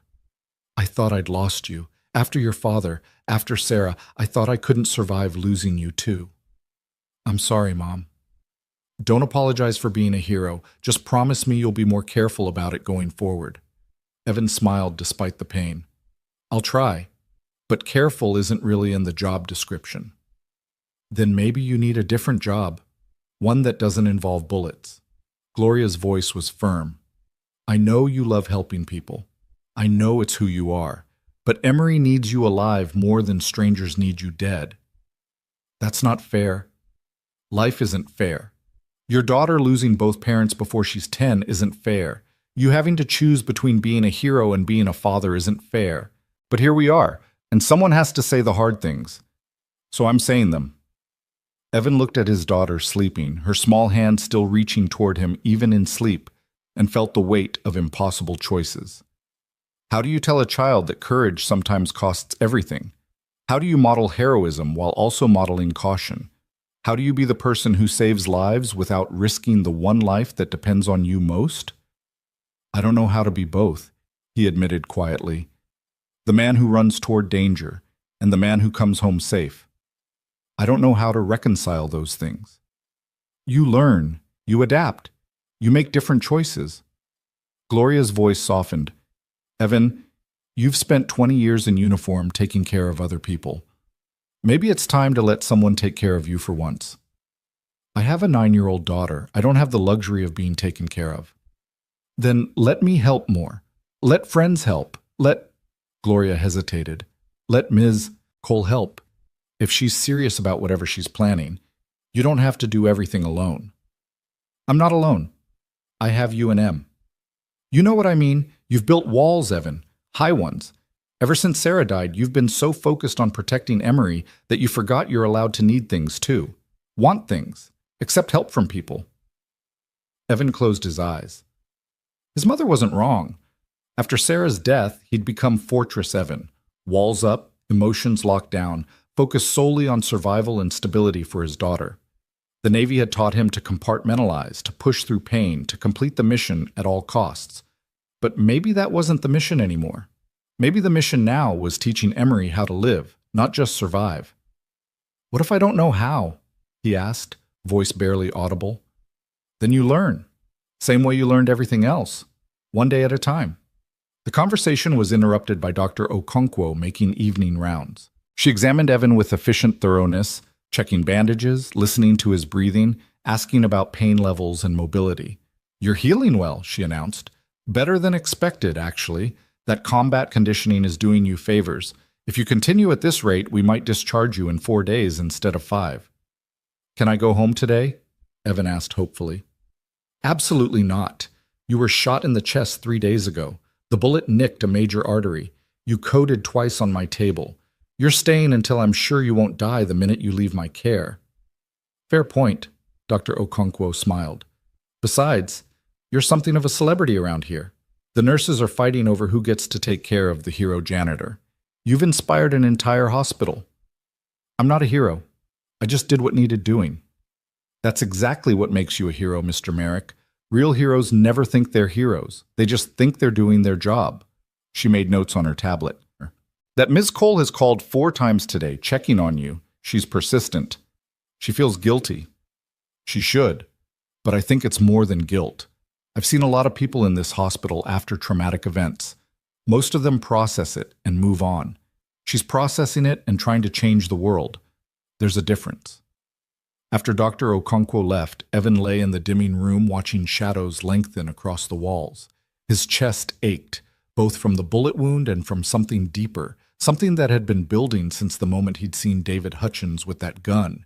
He'd spent 6 years trying to be invisible, trying to be normal, trying to pretend that the decorated combat medic was someone else, someone from his past, someone he didn't have to be anymore. But invisibility was its own kind of death, a slow suffocation of everything that made you who you were. Maybe Miranda Cole was right. Maybe it was time for things to change. Not just at Halden Financial, but in his own life. Maybe teaching Emery about courage meant showing her that you didn't have to hide who you were to be safe. That being seen, truly seen, wasn't a weakness but a strength. His phone buzzed with a text. He reached for it carefully, mindful of the IV in his arm. The message was from an unknown number. Mr. Merrick, this is Miranda Cole. I apologize for texting your personal number. Your mother gave it to me in case of emergency. I wanted you to know that the board approved significant changes today, changes that will ensure what happened to David Hutchins never happens to anyone else. I know you value privacy and stability, but when you're ready, I'd like to discuss your role in implementing these changes. No pressure, just possibility. Get well. You've given us all a second chance. I hope you'll let me give you one too. Evan read the message 3 times. Then he showed it to his mother. Gloria smiled. Told you. That woman's planning something big. I don't want big. I want small and safe and predictable. Maybe. But maybe you also want to matter, to be seen, to use all that training and experience for something more than mopping floors. There's honor in mopping floors. There is. But there's also honor in being who you actually are instead of who you think you need to be. Evan looked at Emery still sleeping, still reaching for him. What kind of example was he setting? What lessons was she learning from his choices? He thought about the morning of the shooting when she'd asked him what a hero was. He'd deflected, minimized, made it abstract. But she deserved better than deflection. She deserved to see what real courage looked like. Not just running toward danger, but running toward truth, toward authenticity, toward becoming the fullest version of yourself even when it scared you. I'll think about it, he told his mother. That's all I ask. But as night settled over the hospital and the city beyond, Evan Merrick found himself doing more than thinking. He was remembering what it felt like to be someone who mattered, someone who made a difference, someone who was seen. And for the first time in 6 years, he wondered if maybe, just maybe, being invisible wasn't the only way to be safe. Maybe being seen, truly seen, was the bravest thing of all. Evan was discharged on a Tuesday morning, exactly 5 days after the shooting. Dr. Okonkwo signed the paperwork with a warning that sounded more like a threat wrapped in medical terminology. You push yourself too hard, those stitches open up, and you're back here getting an infection that makes a bullet wound look pleasant. Understood? Understood, Evan agreed, already planning to ignore at least half of her restrictions. I mean it, Mr. Merrick. No heavy lifting, no strenuous activity, no playing superhero for at least 6 weeks. Your body needs time to heal internally, even if you feel fine externally. Gloria, standing beside him with his discharge papers and a bag of medications, nodded firmly. I'll make sure he behaves. Good luck with that, Dr. Okonkwo said with a knowing smile. Combat medics make the worst patients. They think knowing medicine means they can ignore it. She wasn't wrong. Evan already felt restless and confined after 5 days of hospital beds and limited mobility. His chest ached with every breath. His shoulder was stiff from immobility, and he had another 3 weeks before the stitches came out. But he was alive. He was going home. And most importantly, he was going home to Emory. His daughter had gone to school that morning, her first day back since the shooting, and Evan had promised to be there when she got home. The thought of seeing her walk through their apartment door, knowing he'd kept that promise, made the pain almost bearable. The discharge process took another hour of paperwork and instructions and pharmacy coordination. When they finally made it to the hospital entrance, a black car was waiting at the curb. Did you call a car service? Evan asked his mother. No, The driver's door opened and Miranda Cole stepped out. Evan stopped so abruptly that Gloria nearly walked into him. Ms. Cole, he said, genuinely surprised. What are you? I promised your mother I'd provide transportation home, Miranda said, her tone professional but her expression uncertain, as if she wasn't sure how this gesture would be received. If that's acceptable. If not, I can call you a regular car service, or… It's fine, Gloria interrupted, already moving toward the car. It's very kind. Evan, stop standing there looking shocked, and get in the vehicle before you strain something. The car was exactly what Evan expected from a CEO. Pristine leather seats, tinted windows, probably cost more than he'd make in 5 years. He settled carefully into the back seat, moving slowly to avoid jostling his injuries, and tried not to think about how out of place he felt in this environment. Miranda slid in beside him while Gloria took the front passenger seat. The driver pulled smoothly into traffic, and for a moment no one spoke. You didn't have to do this, Evan said finally. I know, but I wanted to. Miranda paused, choosing words carefully. I wanted to talk to you. About what happened at the board meeting, about what comes next. Ms. Cole, I just got out of the hospital. Can we maybe have this conversation when I'm not actively on painkillers? Of course, I'm sorry, She stopped, took a breath. I'm not very good at this. The personal stuff. The human stuff. My entire career has been about efficiency and results, and I'm realizing that approach doesn't work when you're trying to thank someone for saving your life. Gloria turned around from the front seat. Maybe start with the simple version. What did you want to tell him? Miranda looked grateful for the guidance. The board approved the Merrick Initiative, all of it. Increased wages, mental health support, transition assistance for terminated employees, veteran hiring programs, everything. It goes into effect in 2 weeks. Evan processed this slowly. You named it after me? After what you represent. Courage, sacrifice. The kind of person who sees problems and fixes them instead of ignoring them. Miranda pulled out a tablet, called up a presentation. But here's the thing. I need help implementing it. I need someone who understands what veterans need when they transition to civilian life. Someone who knows what it's like to be overlooked and undervalued. Someone who got shot because your company broke someone, Evan interrupted gently. Ms. Cole, I appreciate what you're trying to do. Really, but I can't be your poster child for corporate redemption. That's not what I'm asking. Isn't it? Miranda was quiet for a moment. Maybe it started that way. Maybe part of me thought, let's hire the hero and everyone will see we've changed. But the more I learned about you, your service record, your medical expertise, your leadership experience, the more I realized you're actually qualified for this. Not because you got shot, because you spent 20 years taking care of people under impossible circumstances. I mopped floors for 6 years. That's not exactly executive material. You commanded trauma teams in combat zones, Miranda countered. You made life and death decisions with seconds to act. You trained personnel, managed resources, adapted to constantly changing situations. Those skills don't disappear just because you changed careers. Evan looked out the window at the city passing by. What exactly are you offering? Director of Veteran Services and Employee Wellness. You'd build and oversee the entire program, hire your own team, set your own policies, report directly to me, which means you'd have authority to make real changes without bureaucratic obstacles. Starting salary is $175,000, full benefits, flexible schedule, so you can still be there for Emory. The number hit Evan like a second bullet. $175,000. That was more than 10 times what he'd been making as a janitor. That was stability. That was Emory's college fund. That was not worrying about every unexpected expense. That was also terrifying. I don't have a business degree, he said. I don't have corporate experience. I don't even own a suit that fits anymore. We'll get you a suit, several suits, and you have something better than a business degree. You have lived experience. You know what it's like to serve and sacrifice. You know what veterans need because you are one. You know what it's like to feel invisible because we made you invisible. Miranda's voice intensified. Evan, I can hire a dozen consultants with MBAs who'll tell me what the research says. What I need is someone who can tell me what's true, what actually helps, what actually matters. Gloria spoke up from the front seat. Evan, say yes. Mom, say yes. You've spent 6 years making yourself small, making yourself safe. And I understand why. You were protecting Emory, protecting yourself, protecting what's left of this family. But baby, you're not meant to be small.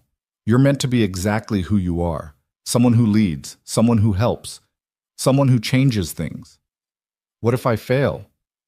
What if you don't? Gloria turned to face him fully. What if you take this chance and you're exactly as good at it as Ms. Cole thinks you are? What if you build something that helps thousands of people? What if Emory gets to see her father using all those gifts and skills instead of hiding them? Evan looked at Miranda. Why does this matter so much to you? And don't say guilt. I need the real answer. Miranda was quiet for a long moment. When she spoke, her voice was raw with emotion. Because I've spent 15 years building an empire and it's empty. It's impressive and profitable and completely hollow. And then you threw yourself in front of a bullet for me. Not because I deserved it, but because that's who you are. Someone who sees a person in danger and acts. And I realized that's what I want to be. Not someone who maximizes shareholder value. Someone who actually matters. Someone who makes the world better just by being in it. She paused, then continued. But I can't do it alone. I don't know how. I've spent my entire adult life learning how to be ruthless and efficient. I need someone to teach me how to be human again, how to see people, how to build something that actually helps instead of just extracts value. That's a lot of pressure to put on someone you barely know. I know, but I'm not asking you to fix me. I'm asking you to help me fix what we built together, this culture, this system, this company.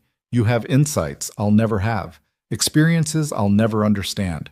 And if we're serious about making Halden Financial a place where people matter, I need your voice in the room where decisions get made.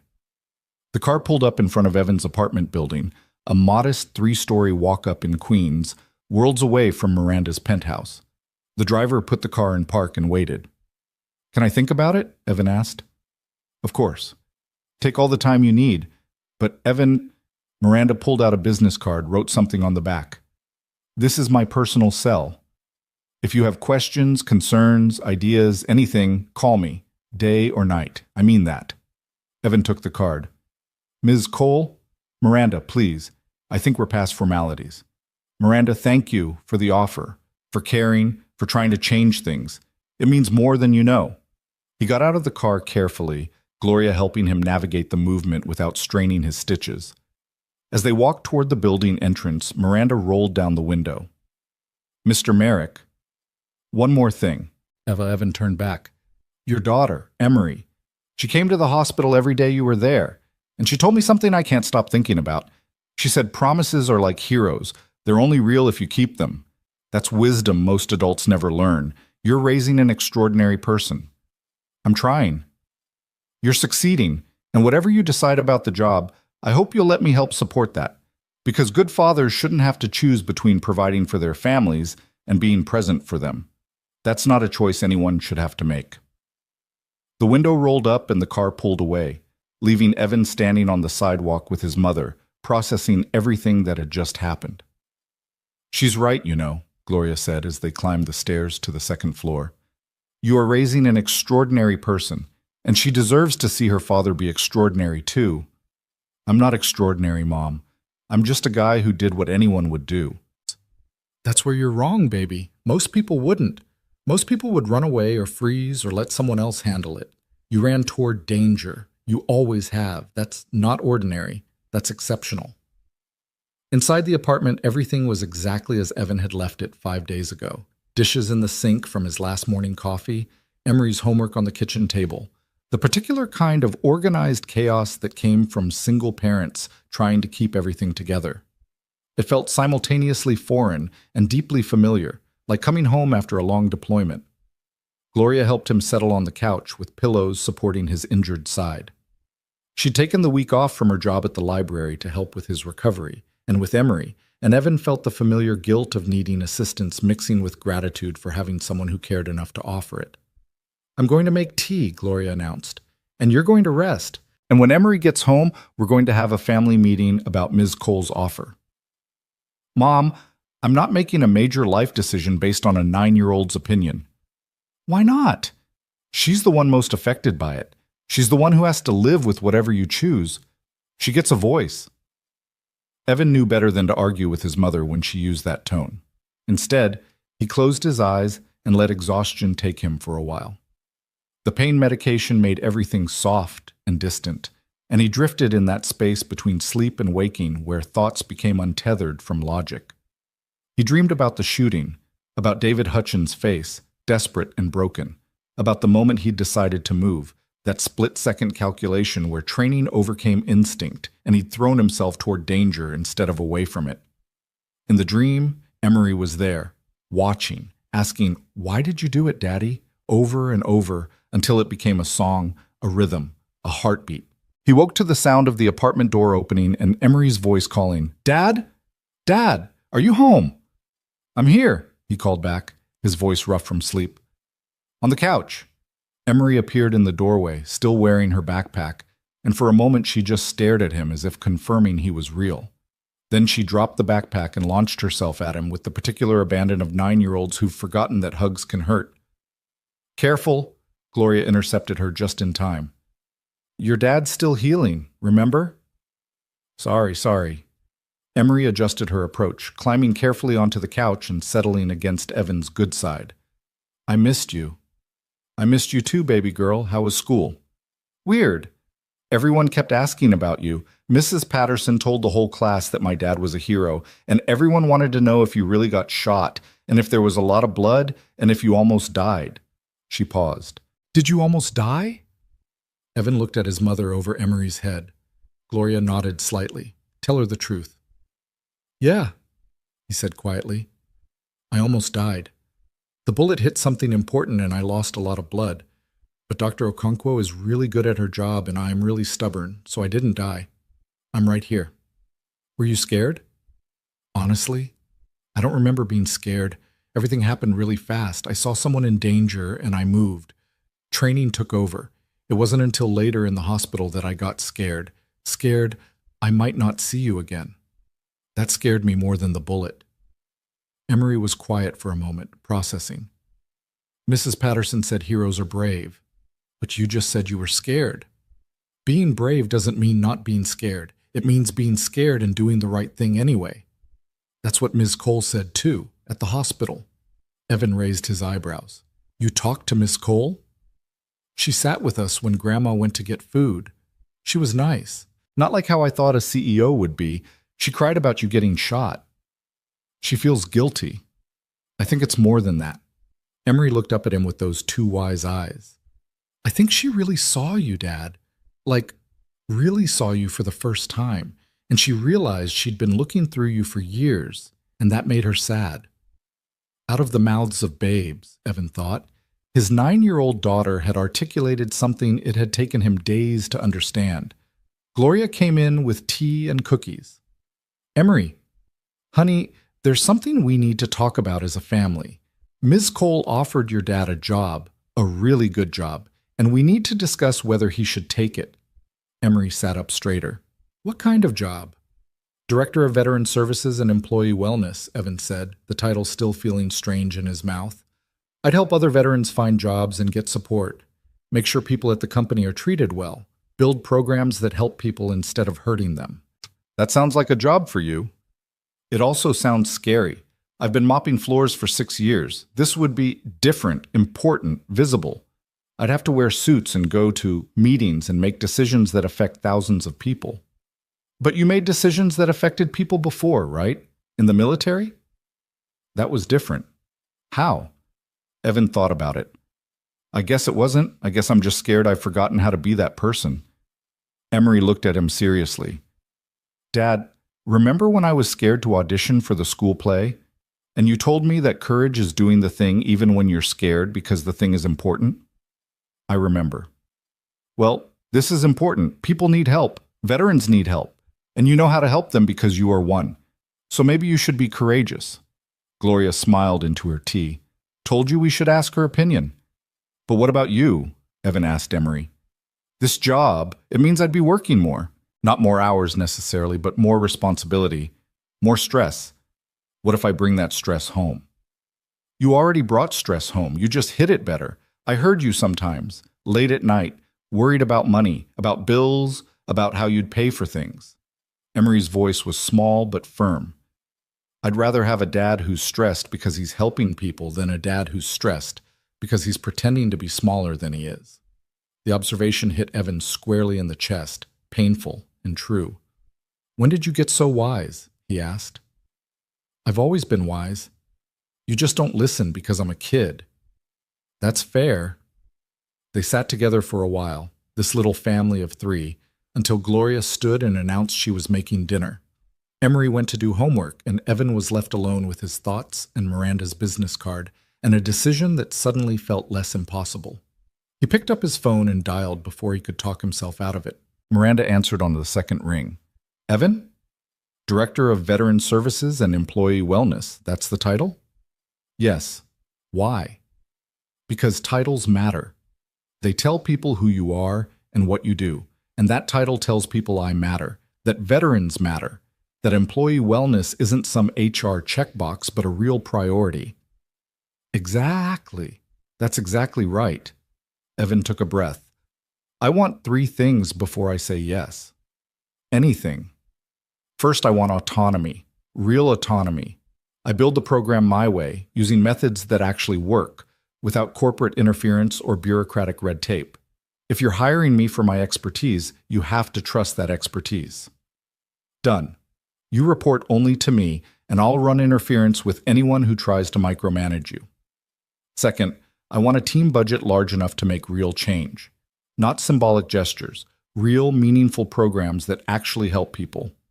Name a number. $5 million annually to start, more as the program grows. Miranda didn't hesitate. Done. What's the third thing? David Hutchins, the man who shot me. I want him in the program. First participant. Full support.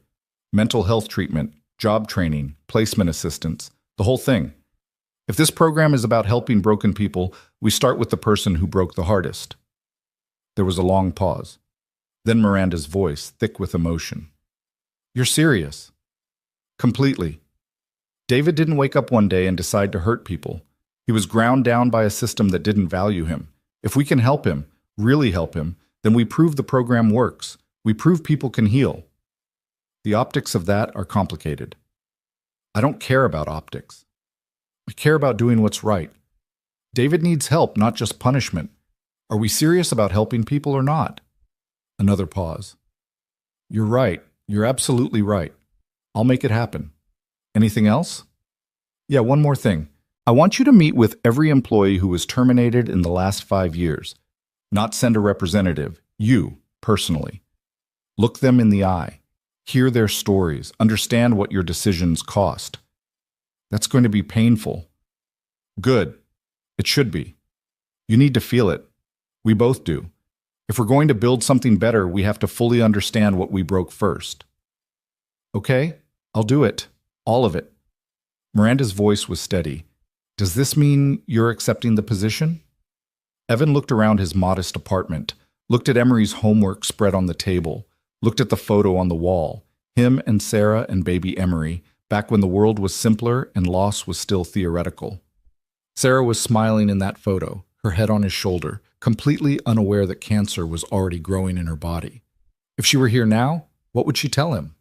She'd tell him to be brave. She'd tell him that playing small served no one. She'd tell him that Emery needed to see her father using his gifts, not hiding them.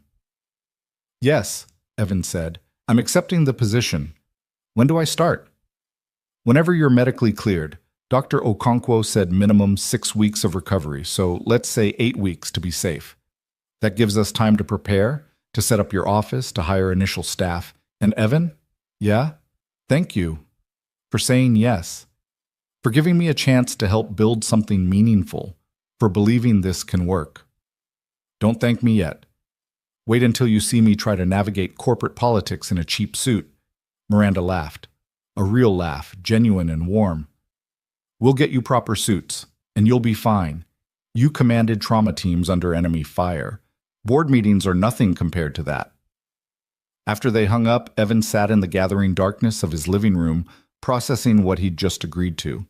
Part of him was terrified, but a larger part, the part he'd been suppressing for 6 years, felt something he hadn't felt in a long time. Purpose. 3 days later, Evan received a thick envelope via courier. Inside was an official offer letter, benefits package, and something else, a handwritten note from Miranda. Evan, thank you for taking this leap. I know it's scary. I know you're stepping into uncertain territory, but I believe in you, and more importantly, I believe in what we can build together. Enclosed is the first installment of a college fund for Emery. Not a bonus, not payment for services. A gift from one parent to another, because good people shouldn't have to worry about giving their children futures. You saved my life. Let me help secure hers. Miranda. The check was for $50,000. Evan stared at it for a long time. Then he called Gloria over and showed her. Oh my God, his mother breathed. That's real money. That's life-changing money. Are you going to accept it? Evan thought about pride, about independence, about the difference between charity and genuine care. He thought about Emery and the future she deserved. A future where college was possible, where opportunities weren't limited by what her father could afford, where dreams didn't die because of tuition bills. Yeah, he said finally, I'm going to accept it, because she's right. Good people shouldn't have to choose between pride and their children's futures. And I'm choosing Emery, always Emery. He deposited the check the next morning and opened a dedicated college savings account. That evening, over dinner of Gloria's famous meatloaf, he told Emery about the job offer and what it meant. So you're going to be important again? She asked. I was always important. But yes, I'm going to be visible again. People will know my name, know what I do. And that means people might approach you at school, ask questions, maybe even try to take pictures or write stories. Are you okay with that? Emery considered this seriously. Will you still help with my homework? Every night. Will you still make pancakes on Sundays? Every Sunday. Then I'm okay with it, as long as you don't stop being my dad and become just some important person I don't know.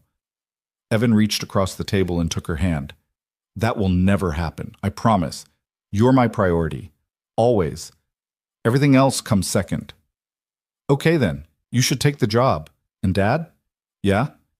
I'm proud of you for being brave enough to be you again. The words broke something open in Evan's chest, something that had been locked tight since Sarah's death, since his decision to become invisible, since he'd started believing that safety meant smallness. He pulled Emery into a hug and let himself believe, just for a moment, that maybe she was right. Maybe being brave enough to be yourself was the ultimate act of heroism. Maybe the shot that changed everything hadn't just saved Miranda Cole's life. Maybe it had saved his too. 1 year later, the lobby of Halden Financial Tower looked the same, but felt entirely different. The marble floors still gleamed under designer lighting. The security desk still stood guard at the entrance. The elevators still carried people to their various floors with mechanical efficiency. But something fundamental had shifted in the building's atmosphere, something you could feel the moment you walked through those glass doors. People smiled more. They made eye contact.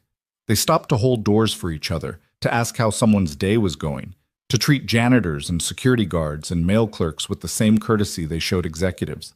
The transformation hadn't been instant or easy, but it had been real.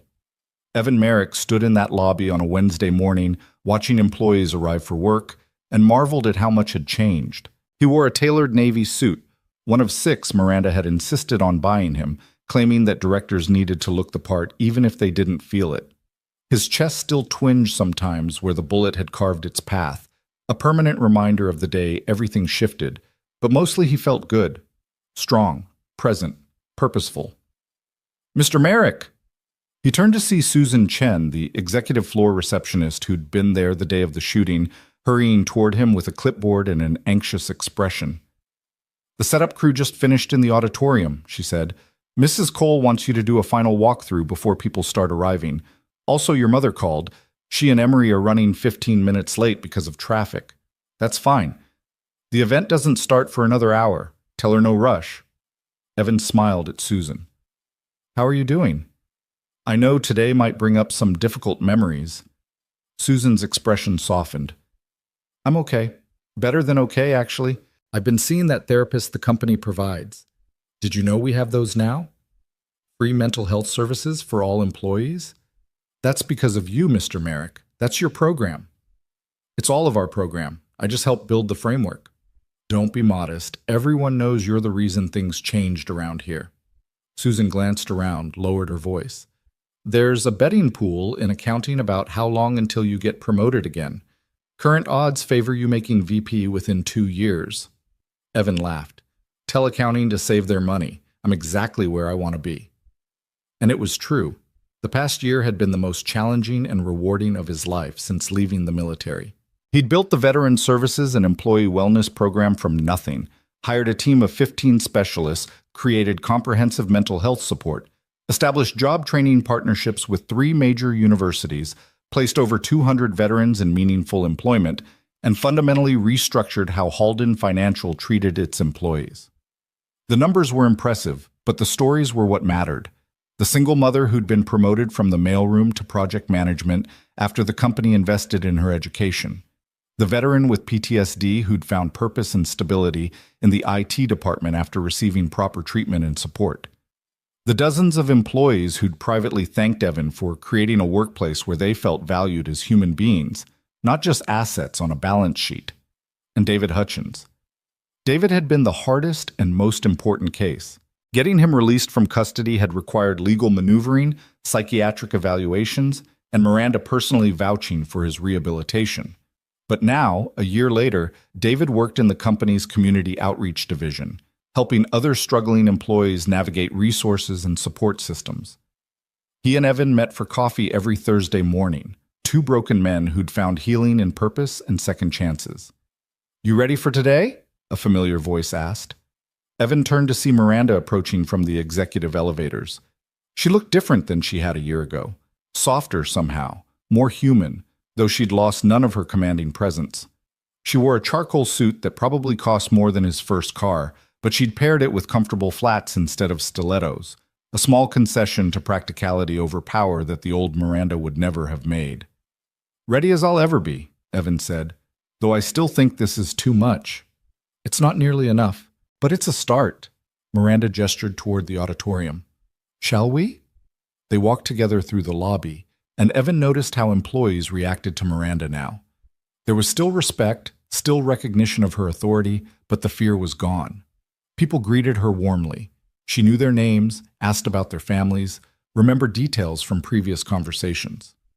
The Ice Queen had melted, revealing the human being underneath.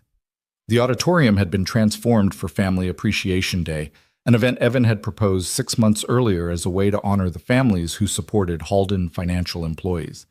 The space was decorated with photos submitted by employees, kids at soccer games, partners at weddings, elderly parents being cared for, pets wearing ridiculous costumes, all the beautiful chaos of real human lives happening outside corporate walls.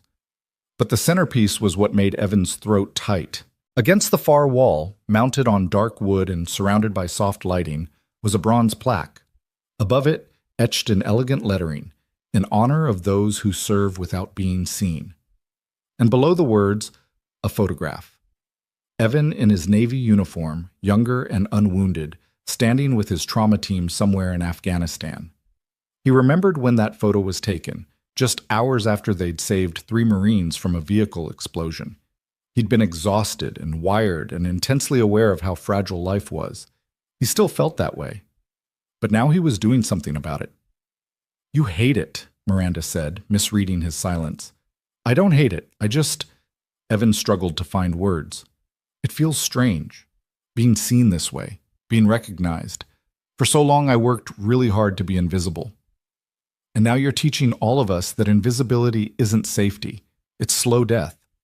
Miranda moved to stand beside him, looking up at the plaque. "That photo was taken 3 months before you pulled my father out of a burning building. Did you know that? I found it in your military records. You'd already saved dozens of lives before you saved his, before you saved mine. I was doing my job. You were being a hero. There's a difference." Employees began filing into the auditorium, families in tow. Children ran between chairs, excited to see where their parents worked. Partners looked around with interest, finally getting to tour the mysterious place that claimed so much time and energy. Elderly parents moved slowly through the space, proud and curious. Evan spotted Emery the moment she entered, Gloria right behind her. His daughter had grown in the past year, taller, more confident, her dark hair longer and pulled back in a French braid that Gloria had probably spent 20 minutes perfecting. She wore a navy dress that matched his suit, a detail they'd coordinated that morning over breakfast. "Dad!" She waved enthusiastically, all 9-year-old energy and joy.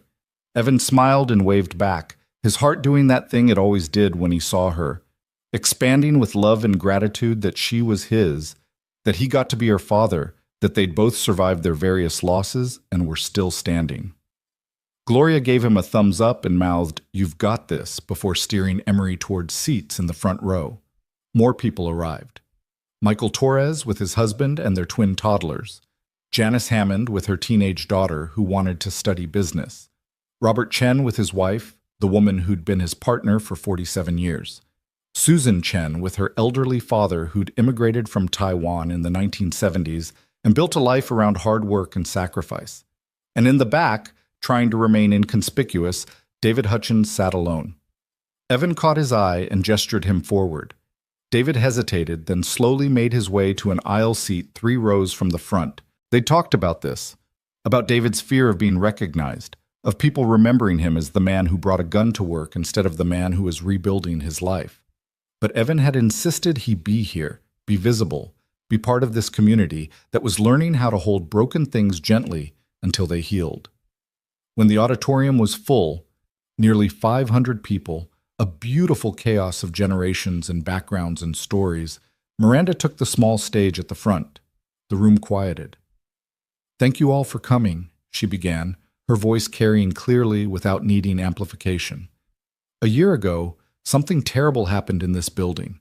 An act of violence that could have ended multiple lives and definitely ended our illusions about who we were as a company." The room was completely silent now. Even the children seemed to sense the gravity of the moment. "We learned that day that you can't build an empire on indifference. That treating people as disposable creates wounds that eventually bleed. That profits without purpose are just numbers on a screen, signifying nothing that actually matters."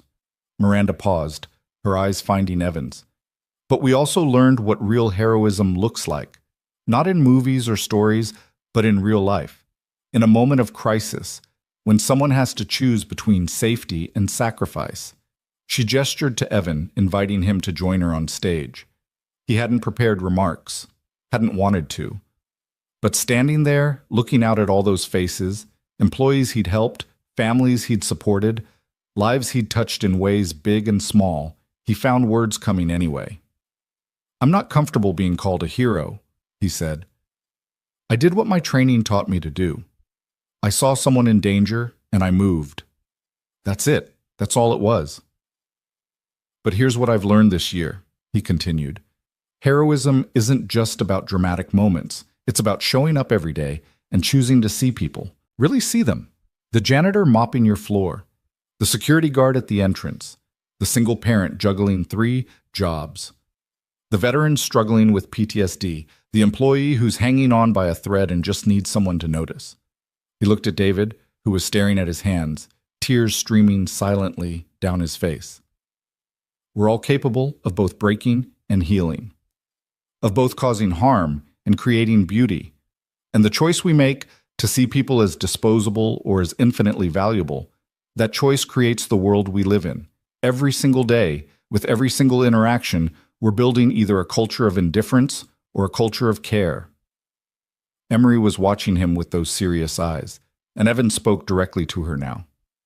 "My daughter asked me once what a hero is, and I gave her some abstract answer about courage and sacrifice. But the real answer is simpler. A hero is someone who refuses to look away from suffering, someone who sees a problem and says, 'I can help with that,' someone who believes that people matter more than anything else." He paused, emotion threatening to crack his voice. "You're all heroes. Every parent here who sacrifices to provide for their family. Every employee who does their job with dignity and care. Every person who chooses kindness when indifference would be easier. That's heroism. That's what changes the world." The applause started slowly, then built to something thunderous. People stood. Emery was crying, Gloria was crying, half the auditorium was crying, and Evan felt simultaneously exposed and exactly where he needed to be. Miranda returned to the microphone as the applause faded. "Many of you know that we've implemented significant changes over the past year. The Merrick Initiative has transformed how we operate, increased wages, expanded benefits, mental health support, veteran services, transition assistance. But those are just policies. The real transformation is in how we see each other." She clicked to a presentation screen that descended from the ceiling. Photos filled it. Before and after shots of the company culture. The before images showed stressed employees, empty break rooms, people eating lunch alone at their desks. The after images showed community, people laughing together, collaborative workspaces. The rooftop garden employees had built together, the meditation room and lactation suite and prayer space that acknowledged people's full humanity. "This is what happens when you invest in people instead of just extracting value from them," Miranda said. "Productivity is up 18%. Turnover is down 42%. Sick days have decreased. Employee satisfaction scores have tripled. But more importantly, people like coming to work. They feel valued. They feel seen." She clicked to the next slide. It was a quote attributed to Evan. "People think janitors clean floors, but maybe we're just clearing the way so others can stand taller." "That's what we're all trying to do now," Miranda said. "Clear the way for each other. Make space for people to stand tall, to use their gifts, to be fully human in a world that often asks us to be machines." She invited several employees to the stage to share their stories. A veteran who'd found meaningful work through Evan's program. A single mother who'd been promoted and was now supporting her family comfortably. A young man who'd been on the verge of suicide until the company's mental health services connected him with a therapist who saved his life. Each story was a testament to what was possible when you chose to see people, to value them, to invest in their wholeness rather than just their productivity. Then Miranda did something unexpected. She invited David Hutchins to the stage. The auditorium went completely silent. Everyone knew who David was. Everyone remembered. David stood slowly, his movements careful, as if he expected someone to object. He climbed the stairs to the stage and stood beside Miranda, looking terrified and brave simultaneously. "David," Miranda said gently, "will you tell everyone what you told me last week about second chances?" David cleared his throat. His voice shook but held. "A year ago, I was the worst version of myself. Broken, desperate, so angry at the world that I stopped seeing other people as human. I brought a gun into this building. I hurt someone. His eyes found Evan's. I hurt a good man who was trying to help me, and I'll carry that shame for the rest of my life. Tears streamed down his face, but he kept talking. But here's what I learned. Shame can either destroy you or transform you, and the difference is whether anyone offers you grace. Mr. Merrick offered me grace. Ms. Cole offered me grace. This company, against all logic and legal advice, offered me grace. They didn't erase what I did, but they didn't let it define me forever either. He pulled out a photograph from his pocket. This is my daughter, Emma. She's 12 now. For a while, she was so ashamed of me she wouldn't speak to me. But last month, she came to visit me at work. She saw what I do here, helping other people who are struggling, being the support I wish I'd had. And she said, "Dad, I'm proud of you." That's what second chances look like. That's what grace creates. David turned to Evan. "Mr. Merrick, I know sorry will never be enough, but I'm going to spend the rest of my life trying to be worthy of what you gave me, what you all gave me, a chance to be better than my worst moment." Evan stood and embraced David. The auditorium erupted in applause, but Evan barely heard it. He was thinking about how many people never got this, never got the chance to heal, to grow, to become more than their trauma, and how revolutionary it was to build a company, a culture, a world where healing was possible. When the formal program ended, the auditorium transformed into a reception. Tables were loaded with food, not just corporate catering, but dishes from employees' diverse backgrounds, a potluck that honored the beautiful multiculturalism of their workplace. Children played games in one corner while adults networked and shared stories and built connections that transcended office hierarchies. Evan found himself surrounded by people wanting to thank him, to share their stories, to tell him how the programs he'd built had changed their lives. He listened to each one, truly listened, because that was what this was all about, making space for people's stories, their struggles, their humanity. Gloria approached with Emery, who was carrying a rolled-up piece of paper. "Dad, I made something for you," Emery said, suddenly shy. "For the ceremony, but I didn't know if it was good enough to give you in front of everyone." "Whatever it is, it's good enough. You made it." Emery unrolled the paper. It was a drawing, crayon and marker, the kind of art 9-year-olds make that's simultaneously childish and profound. The image showed Evan in his Navy uniform and in his janitor uniform and in his current business suit, all three versions standing side by side holding hands. Above them, in Emery's careful handwriting, "My dad, always a hero, no matter what he wears." Evan's vision blurred with tears. This is perfect." "You mean it?" "I mean it. Can I frame it? Put it in my office?" "Really? Even though it's just a kid's drawing?" "Especially because it's a kid's drawing, because you see me more clearly than anyone else. You always have." He pulled her into a hug, careful not to crumple her artwork. "I love you, baby girl. Thank you for reminding me who I am." "I love you too, Dad, and I'm really, really glad you didn't die." "Me too." Gloria wiped her eyes. "Okay, enough crying. This is supposed to be a celebration. Let's eat something before I dehydrate from all these tears." As they moved toward the food tables, Miranda intercepted them. "Mrs. Merrick, Emery, I'm so glad you could be here." "Wouldn't miss it," Gloria said warmly. The relationship between these two women, Evan's mother and the CEO he worked for, had evolved over the year into something like friendship. They met for coffee monthly, two strong women who'd both learned hard lessons about visibility and value. "Emery," Miranda said, crouching to the girl's level, "your father tells me you're interested in science, that you want to be a doctor?"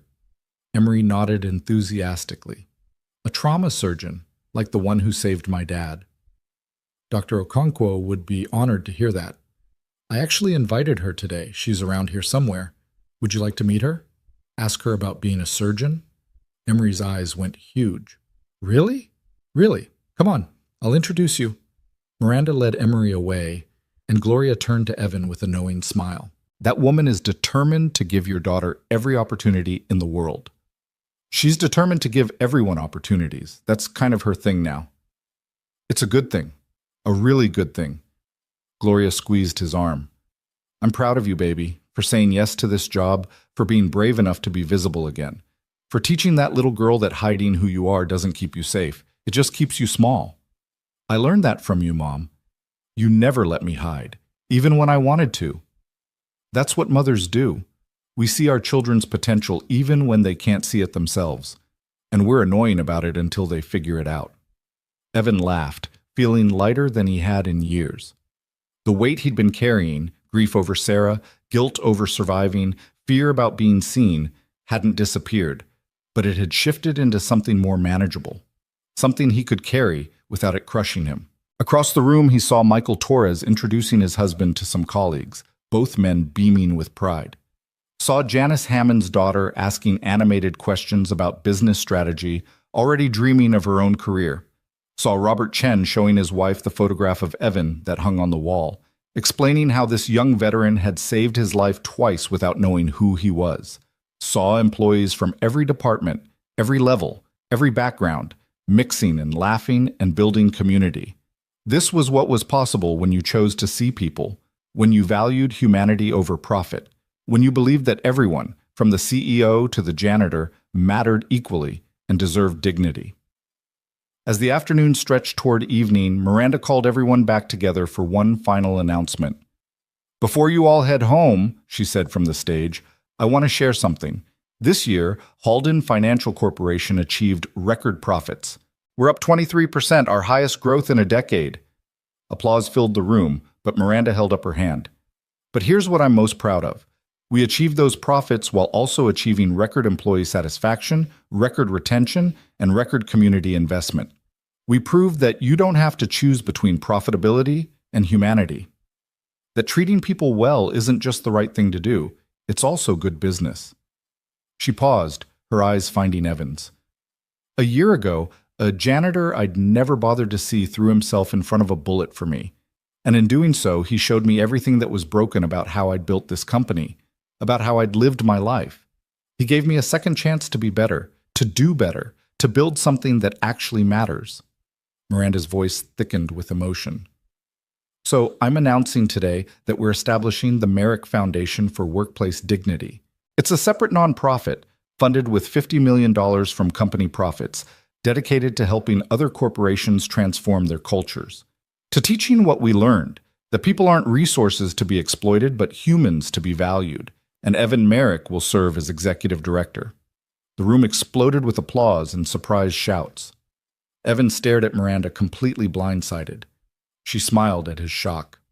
"We can discuss details later, but Evan, what you built here needs to exist everywhere, and you're the person to make that happen." The rest of the evening passed in a blur of congratulations and questions and excitement. By the time families started heading home, Evan's head was spinning with possibilities and responsibilities and the sheer magnitude of what Miranda had just offered him. As the auditorium emptied, he found himself standing alone in front of the bronze plaque with his photograph. In the image, he looked young and determined and certain of his purpose, a man who ran toward danger because that's what needed doing. He wasn't that man anymore. He was older, scarred, more aware of costs and consequences. But maybe he was also wiser.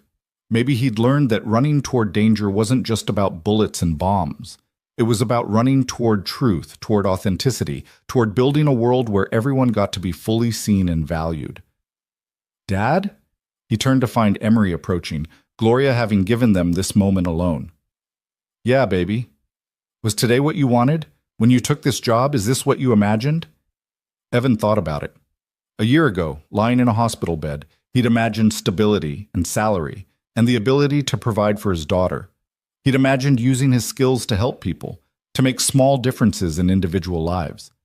He hadn't imagined this, hadn't imagined standing in an auditorium full of people who'd been transformed by programs he'd built, hadn't imagined being offered the chance to scale that transformation, to help change workplace culture across entire industries, hadn't imagined his 9-year-old daughter looking at him with such pride that it made his chest ache. "No," he said honestly. "I imagined something much smaller, much safer. This is bigger and scarier and more important than anything I imagined." "Are you going to do it, the foundation thing?" "What do you think?" Emery considered seriously. "I think Mom would want you to do it. I think she'd say, 'Evan, you have gifts and you need to use them to help people because that's what gifts are for.'" The invocation of Sarah, coming from their daughter's lips in her mother's imagined words, broke something open in Evan's heart. "You're right," he said, his voice rough. That's exactly what she'd say. "Then I think you should do it, because I want to grow up knowing my dad changed the world. That he didn't just save a few people, he saved the way people think about each other. That's—" Emery searched for words. "That's the biggest kind of hero there is." Evan pulled his daughter close, this wise, wonderful person he'd somehow been trusted to raise. "When did you get so smart?" "I've always been smart. You just notice it more now because you're not as scared anymore." She wasn't wrong. The fear that had driven him into invisibility, that had convinced him safety meant smallness, had finally loosened its grip. Not disappeared. It would probably always be there, a quiet voice questioning whether he was enough, whether he could do this, whether he deserved to be seen. But it was no longer the loudest voice. The loudest voice now belonged to purpose, to meaning, to the certainty that he was exactly where he needed to be, doing exactly what he was meant to do. Miranda approached, her heels clicking on the marble floor. "So, what do you think about the foundation?" "I think you should have warned me before announcing it to 500 people. If I'd warned you, you would have spent 2 weeks finding reasons to say no. This way, you have to say yes. That's manipulative. That's leadership." Miranda smiled. "But seriously, no pressure. If you want to keep building the internal program, that's valuable too. The foundation is just an offer, a possibility." Evan looked at his daughter, who was watching him with complete confidence in whatever he'd decide. Looked at the plaque with his photograph, honoring service and sacrifice. Looked at Miranda, who'd transformed from the Ice Queen into someone who genuinely wanted to make the world better. "I'll do it," he said, "on one condition." "Name it." "David Hutchins comes with me, as associate director. He knows what it's like to be broken by corporate culture. He needs to be part of building something better." Miranda didn't hesitate. "Done." "Anything else?" "Yeah, we do this right. No cutting corners, no compromising values for convenience. We build something that actually helps people, not something that just looks good in press releases." "I wouldn't want it any other way." They shook hands, sealing an agreement that would eventually transform workplace culture across dozens of industries, helping hundreds of thousands of employees find dignity and value in their work. But in that moment, it was just two people who'd survived trauma and chosen to build something beautiful from the wreckage. As they walked toward the exit, Evan took one last look at the auditorium. Empty now, except for cleaning crews who were clearing away the evidence of celebration. He thought about the man he'd been a year ago, invisible, small, hiding who he was to feel safe. And he thought about who he was now, visible, growing, using his gifts to help others find their own. The bullet that had torn through his chest had also torn through his illusions about safety and invisibility. It had forced him to confront the truth he'd been avoiding. You can't protect yourself from pain by refusing to be seen. You just guarantee that your life will be smaller than it needs to be. Outside, the city was alive with evening energy. Traffic and voices and the constant pulse of millions of people living their lives, chasing their dreams, surviving their struggles. Somewhere in that crowd was the next David Hutchins, the next person on the edge of breaking. Somewhere was the next company grinding down employees until their humanity cracked. Somewhere was the next veteran struggling to find purpose after service. The next single parent working 3 jobs and still falling behind. The next person who just needed someone to see them, really see them, and say, "You matter." That was the work now. Not just fixing what was broken at Halden Financial, but helping create a world where fewer people broke in the first place, where companies valued humans over profits, where everyone, from CEO to janitor, was treated with dignity and respect, where nobody had to choose between being seen and being safe. It was ambitious, maybe impossible. But Evan had learned something about impossible things. Sometimes they just needed someone brave enough to try. "Dad," Emery said as they walked to the subway, "can I tell you something?" "Always. I used to be scared that you'd do something heroic again and die. But now I'm not scared anymore, because I understand what you were trying to teach me." "What's that?" "That being a hero isn't about dying for something. It's about living for something, about waking up every day and choosing to see people and help people and build things that matter. That's harder than dying. That takes more courage." Evan stopped walking. looked at his daughter, this incredible person who saw the world with such clarity and wisdom. Who taught you that? You did, by being you. And there it was, the thing he'd been searching for since Sarah died, since he'd left the military, since he'd convinced himself that mopping floors in silence was enough, not heroism measured in medals or headlines or dramatic rescues, but heroism measured in daily choices, in showing up, in refusing to hide, in using your gifts to clear the way for others to stand taller. Come on, Gloria said, linking arms with both of them. Let's go home. We have a lot to celebrate, and I make a mean lasagna. They descended into the subway, this small family that had survived so much, and would survive more, because that's what families do. They hold each other through the hard things. They remind each other who they are when the world tries to make them forget. They celebrate victories and mourn losses and keep moving forward because what else is there?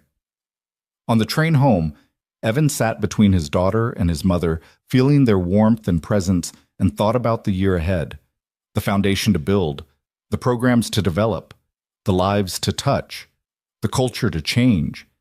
It was overwhelming when he thought about it too much. But then he remembered what he'd learned in combat, what he'd relearned in the past year. You don't change the world all at once.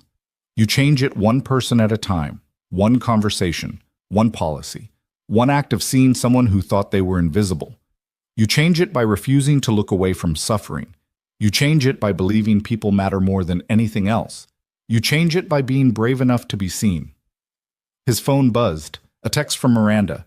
Thank you for saying yes. Thank you for giving me a chance to be part of something that matters. Thank you for that bullet you took. I know I've said it before, but I'll keep saying it. You saved more than my life that day. You saved my soul. Evan typed back, we saved each other. That's how it works. And it was true. The shot that changed everything hadn't just been a bullet. It had been a catalyst, a moment that forced everyone involved to confront who they were and who they wanted to be. It had broken them open so they could heal differently, better, more fully human.